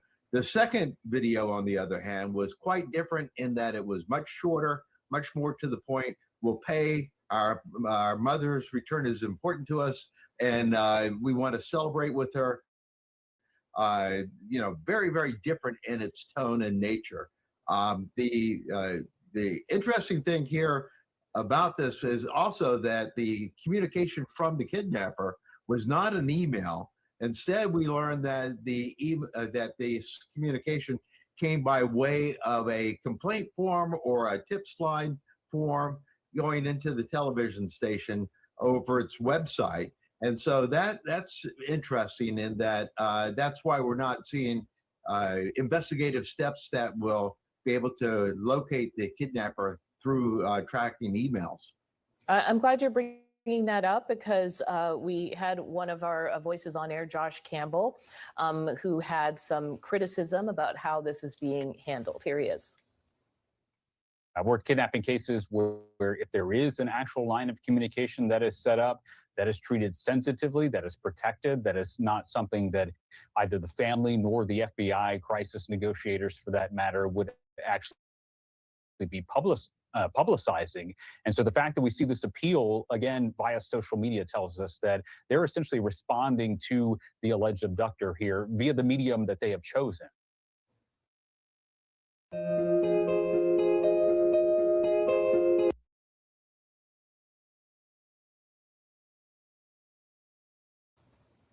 Can you talk about why you think that matters, or if it does? So there is not two-way communication going on here. The kidnapper is broadcasting his demands. The family is going through social media responding to this, but you don't see an exchange of actual details between the two as you would if they were in direct communication. That causes communication problems, a lack of details. We don't get a sign of life. There was no answer to the request for a sign of life. The family has decided to go ahead, despite the fact that there is no sign of life here, the knowledge that Nancy is still alive. The family has decided to go ahead and pay the kidnapper for her return. That's somewhat unusual, but it's up to the family to make the decision whether or not they're going to pay a ransom and whether or not they're going to pay it, despite the fact that they don't have proof that their mother is still being held alive. So the latest reporting from the purported ransom note is that the abductors are asking for $6 million in Bitcoin for Nancy Guthrie's return. Now, I know Bitcoin, the whole point of it is that it's not traceable, but I was reading you said that it is possible to recover Bitcoin in these situations. Help me understand. So Bitcoin is something that is sometimes traceable in that it would be traceable if the person reused a Bitcoin address that had been used in a previous case. I don't think that's the case in this particular situation. And then you would have to actually be able to put your hands on the bad guy in this case, the kidnapper, to be able to recover these funds. So I don't think that this money, if it's paid, will be recoverable unless they actually identify the kidnapper and are able to go and actually physically arrest them. Normally in a kidnapping case, when you do the money delivery, the ransom delivery, that's an opportunity for law enforcement to move in on it. With Bitcoin, that opportunity is lost. And so I think that they'll have to identify the kidnapper by other means. We are not aware of all the details of the leads that are being worked by law enforcement in this case. It's somewhat frustrating to the public not seeing how this plays out, but that's not unusual in any law enforcement investigation. And so there are some leads that we are seeing pursued. We see them still going back out to the property now the third time that they have gone in there, declaring it a crime scene. I'm surprised that it was not declared a crime scene and held as a crime scene from the very beginning. And we're also seeing other things such as the pursuit of that suspicious vehicle that was in the neighborhood. We've yet to see the result of that. And also the actions over there at Annie's house. We don't know why that returned to her house and what was removed from her house. There are a number of investigative leads that we are seeing play out, but there are far more than what we are seeing play out, and we're just not aware of those details. Okay, so on the day with this deadline, we have many more questions than answers. Ken Gray, thank you for your time. We're just hours away from a reported deadline from Nancy Guthrie's captors. An apparent ransom note set at 5 p.m. today. That deadline for a payment of $6 million, and that's according to a CNN affiliate. The Guthrie family says that they will pay.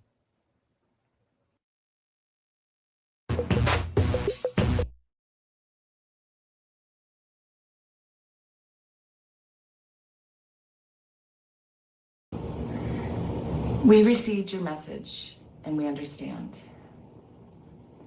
We beg you now to return our mother to us so that we can celebrate with her. This is the only way we will have peace. This is very valuable to us and we will pay. CNN's Ivan Rodriguez is in Pima County, Arizona. Ivan, I want to start with something we were hearing today, that there's not word yet about proof of life for Nancy Guthrie. Can you talk about what you're hearing and where this investigation stands?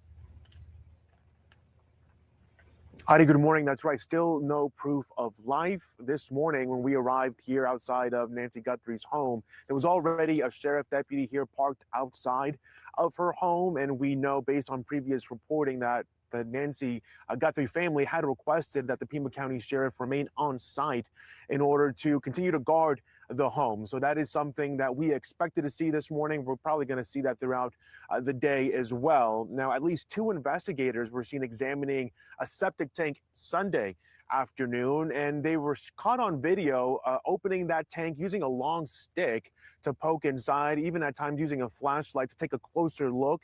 In there, they were on site for a couple of hours, but the Pima County Sheriff didn't exactly release any details as to why they were looking specifically at that septic tank. They did mention, however, that they were going back to multiple locations to do follow-up investigation work. And that is something, Adi, that we have seen now for the last several days. Many investigators going back to different homes, like Annie Guthrie's home, the eldest daughter of Nancy. They were there on Saturday night, where 3 unmarked vehicles were in that driveway for several hours while sheriff deputies were inside. And although the lights appeared dim inside of the home and the blinds were drawn, bright flashes appear to indicate that authorities may have been taking photographs inside of that home. When investigators did leave around 10:30 p.m. local time, they left with a bag that was placed in the back of a vehicle. A sheriff deputy was also seen wearing blue latex gloves. And again, we'll remember that Nancy Guthrie was at her daughter Annie's home the night before she disappeared. And I also want to take a second here to mention Nancy's health, because Sheriff Nanos mentioned last week that she does take a life-saving medication, and it could be, quote, fatal if she goes without it. And now she's been without that medication potentially for a week now. Okay, that's Ivan Rodriguez with the latest today. We're going to be following that as that deadline is near. All right, y'all. So I also have one additional video that I'm going to play before we end this live. And this one is from about 3 hours ago. And this is a retired FBI negotiator that is going to be speaking on Nancy Guthrie's investigation as an apparent ransom deadline looms in the time frame. So again, y'all know I'm here in the United States. It is 3:48 p.m. So it's approaching really close to 5 p.m., 6 p.m. Eastern time here in the in the United States. And so that is supposed to be the times that they have for this ransom. So we're going to go ahead and get into this video next, y'all. Let's listen to some of these professionals. Again, this is a retired FBI negotiator. Let's hear what he has to say about this. And they already have said they will pay. They will pay the $6 million. They want their mama back. And so let's see what more we have from this. Give me just a second to get this up on the screen, y'all, and we'll get right into it.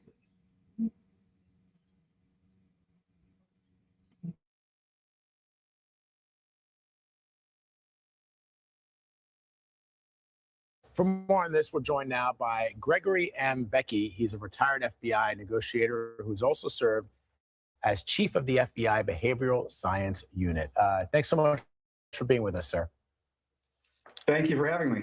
So, as you know, the Guthrie family tells their mother's captor in that video that they've received the message that they're willing to pay. The tone is even more somber than it was in the previous video. The previous video was emotional. They were crying, they were calling mama, mommy. But in this one, it seems like it's, and maybe I'm wrong here, but it's all business. They are saying to whoever has their mother, we're ready to pay. Enough. Yeah. Bring her home. What did you make of it? Well, it's interesting you bring up business, because a true ransom kidnapping is a very rational and instrumental-based business deal. This isn't, any sort of like a grievance or really emotional. This is rational. They want money, assuming it is a true ransom case. I have some, questions about whether or not it is that I could speak to if you like. But the bottom line is a ransom kidnapping is a business deal. The person is taken hostage or they're kidnapped. are used as property, as leverage in order to get a ransom. And if the ransom isn't paid, then there's usually some sort of threat of harm to that victim. So, Gregory, what are the questions you have about whether this is a legitimate ransom case? Well, a couple things. It doesn't fit a rational, instrumental, financial-based motivation to me. If so, it wouldn't be public, because what happens when you make these ransom notes or demands public, it increases the risk of being caught. It increases law enforcement involvement, and it also complicates their control over the situation. So that's a huge problem. They're almost always private negotiations between the family and the offender or the kidnapper. And the last thing you want in this type of a case is to have law enforcement or the public getting in your way. I think there might be some other motivations. So Greg, what happens if? So, wouldn't you think that if you're going to take the trouble to send the ransom note, that you have an intention? And this is, again, I'm asking you to, give us a sense from your years as an FBI to release the victim. And the second part of that question is, what happens if we get past the 5 p.m. deadline and nothing happens? What does that tell you? Well, to answer your first question, the motivation is to get the money from the standpoint of the kidnapper, right? And a kidnapper would know or understand that rationally speaking, you got to show that number one, the person or the family member is alive, okay, and that's been difficult. Number two, that is there proof of possession? Do they actually have her? And then only after that do you get into the negotiations. And we can't seem to get past that. So if it was truly financial, they would have provided this stuff. And I still can't really why it's done. Now, in term, and so that leads to what are some other motivations? Yeah. Well, it could be a hoax. Like there was a guy that was just arrested by the FBI that was trying to put his own roots out there, I guess, claiming that, he had Nancy, and he was arrested. It also could be, and this is kind of where I'm leaning towards, more of a emotional or expressive type, grievance. Maybe someone that she knows, and it's really not financial, or maybe it just went really bad and they're improvising.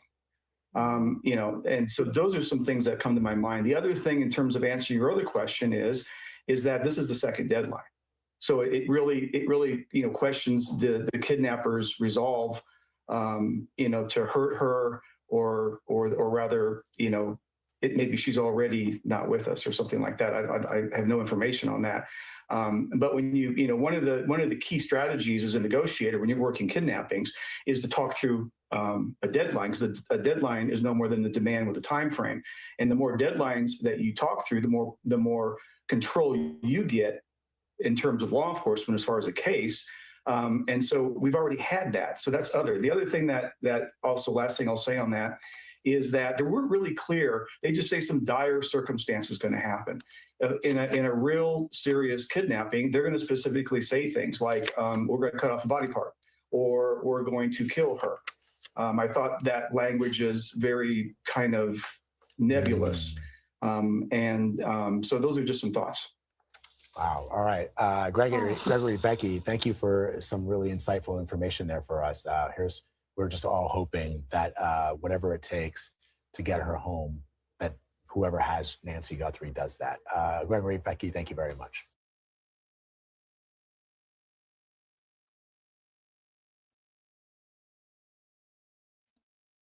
All right, y'all. So we have reached the end of this live. I know that today's live was a pretty long one. Thank y'all for rocking with me and kicking it with me this long. I really appreciate it. We're going to go ahead and end it here shortly. With all of these topics we talked about, if y'all have anything more y'all feel or you want to say, y'all can drop down in the comments and let me know underneath the video. I don't know. My final thoughts and feelings about most of this stuff, most of the time, I can't say, to be quite honest. I can't keep it real with y'all. I can't tell y'all what I think and feel because, it comes off the wrong way. And, there's a lot of mess you got to fight through here on this YouTube platform. But what I will say is I'll bring it to y'all and I'll just give it to you so you can listen to it and see it for yourselves and then come up with your own conclusions and thoughts and feelings on, what it is that you feel about some of these things that are happening in our world, that are happening in our politics, that are happening, in our news. So that's what I like to do, y'all. A lot of it is very important. I will say that I think when it comes to the Olympic stars speaking up about what is going on in this country, that is very important to me, right? And I think that I love the fact that they're using their voices and their platforms and those microphones and those opportunities to speak out about how they truly feel about all of this. That's something that I think is great. When it comes to the Epstein situation and the survivors and the files are coming out. They are redacting a lot of things from some of them, and they aren't all coming out all at once. But I believe that, at some point, enough of them will come out for some of these survivors and victims to get the proper justice they deserve. And so I am hoping and praying that it ends well when it comes to that. When it comes to the Guthrie situation, I'm not going to say too much about that, to be quite honest, because, it's a really terrible, terrifying situation for anybody to be in. That woman is 84 years old. She should not be taken at ransom. She should not be abducted. And she has health conditions, and that is what is important. And, she's not probably in the safest or best predicament right now. That's all. And I'm hoping and praying that she can make it through this and come out alive and on the other side and return back to her family. When I see stuff like that, I'm sorry. I say it, how certain things play out. We cannot always be sure what is really going on. To snatch that lady up like that, all we need to focus on is that is an 84-year-old woman that's been snatched up. I don't care about anything else. I just care about that part. And she has health conditions and ailments. And she needs to be back home, in her home, and with her family, safe, where she's not struggling and, fighting for her life. Let's just say that. When it comes to, the rest of the stuff that we discussed on this live, okay, y'all know what it is. With the overall tone of some of these discussions being, wrapped around racism. Yeah, we know racism is a thing. We know it's always been a thing, and we know it probably will always continue to be a thing that we're going to have to fight through and fight against. And I just think that in 2026, it's unfortunate that we still have to have these conversations, that this is still what is happening. This is still how people feel towards one another. I think that's really shoddy. I really do. But hey, despite how you feel, it is what it is.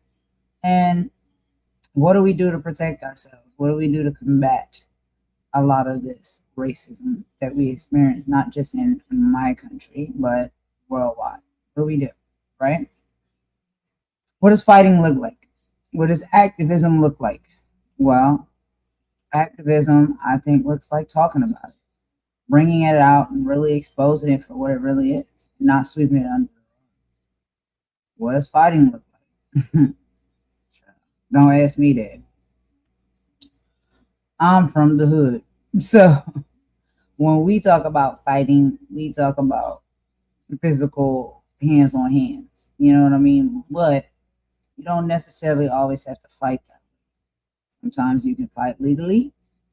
Sometimes you can fight spiritually. It depends what tools are necessary for that set fight. And I think we need to stay in prayer.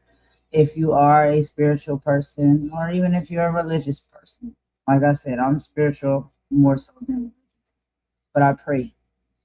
I believe that prayer is going to help mend things and fix things because I believe that God and the strong forces and energy that God has can turn all of these things around.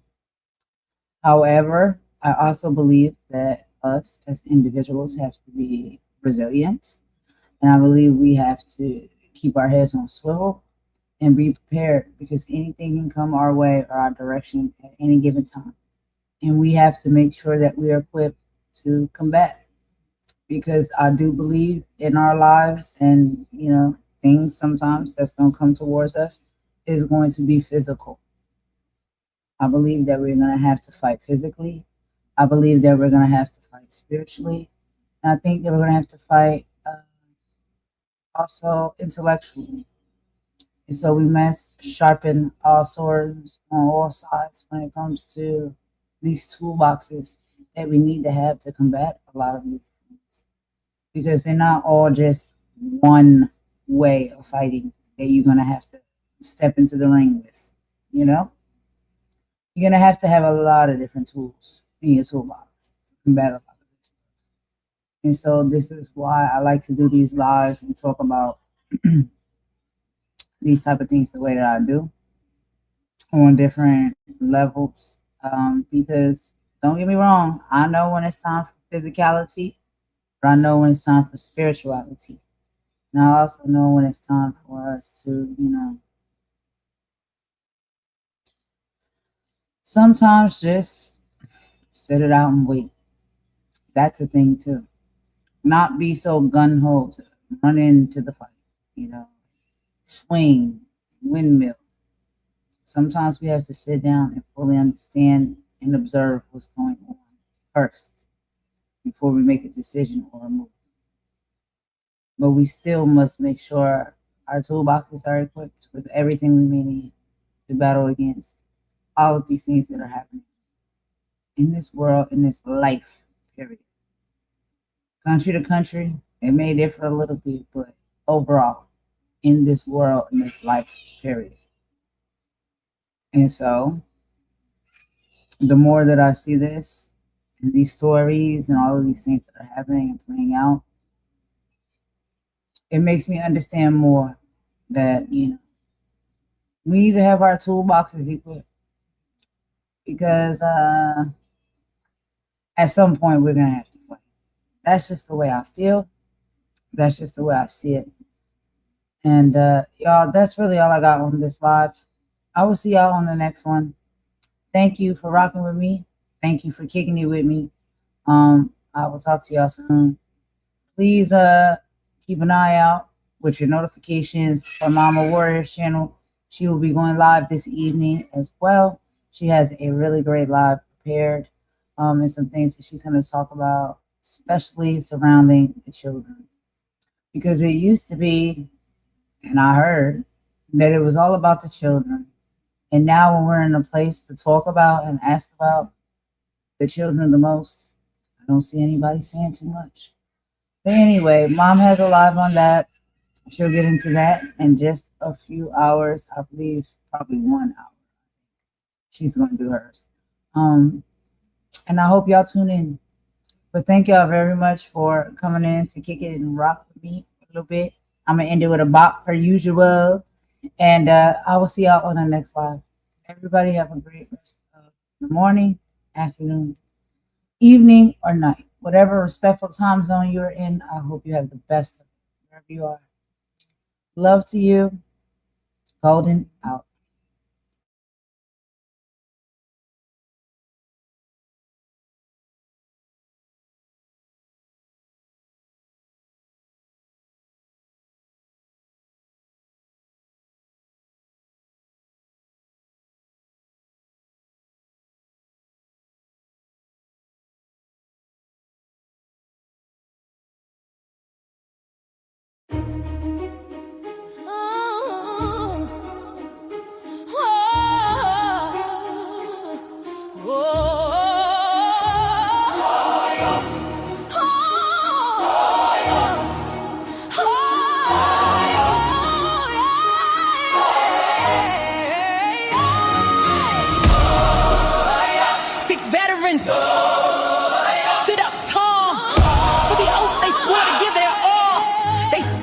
orders, lawful and true. A clear message meant for me and you.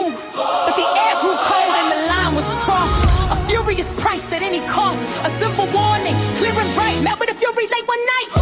The headline screams, chilling sound. Political peace is nowhere found. Punishable by death. The message read, a fire lit under every head. For lawmakers sworn to oppose the pain. Now caught in the heat of a social rage.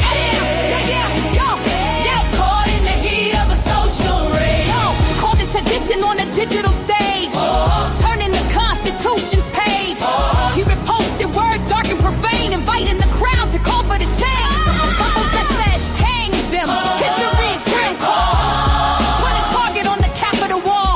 In the heat of social rage.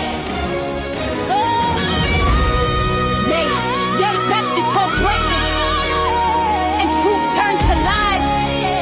We see the danger reflected in their eyes. This isn't rhetoric, it's a terrifying shift. A line we can't let simply drift.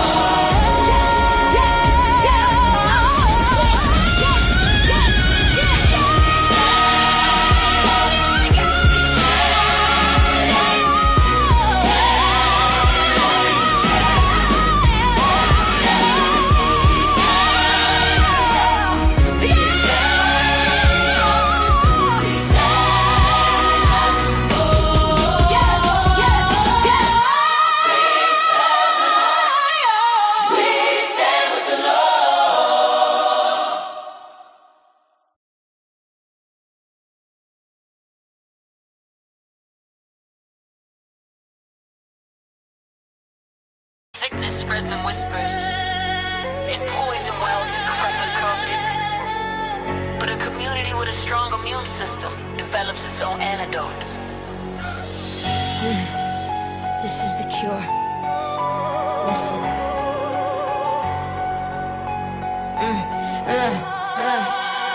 Listen, there's a venom in the discourse, a toxin in the talk, a parasitic agent feasting on the soul of the block. It spreads through the timeline, infecting the youth, disguising as poison.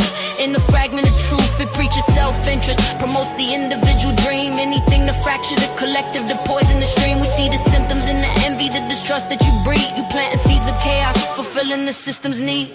This ain't about a person, this is about a constitution. You're a weapon of division, a tool of social pollution. Like the agenda's getting bold. Why?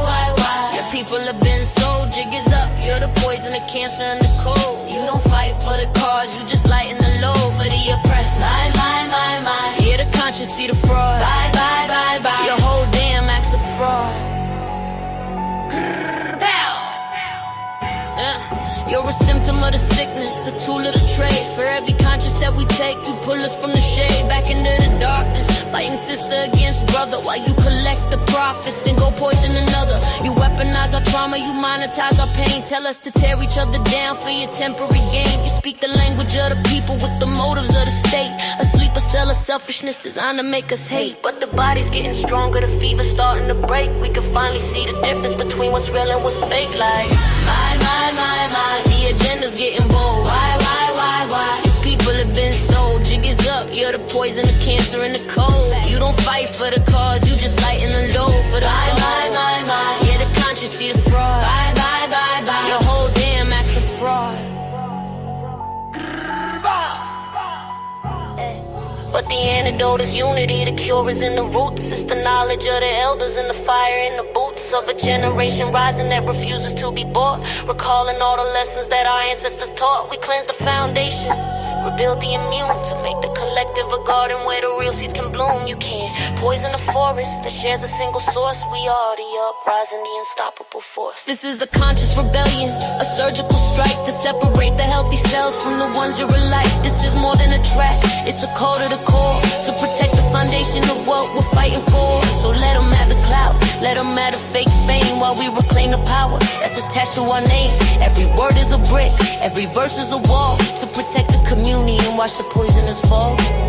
So let the record show a community divided is a target, a community infected is a tragedy, but a community united is a revolution.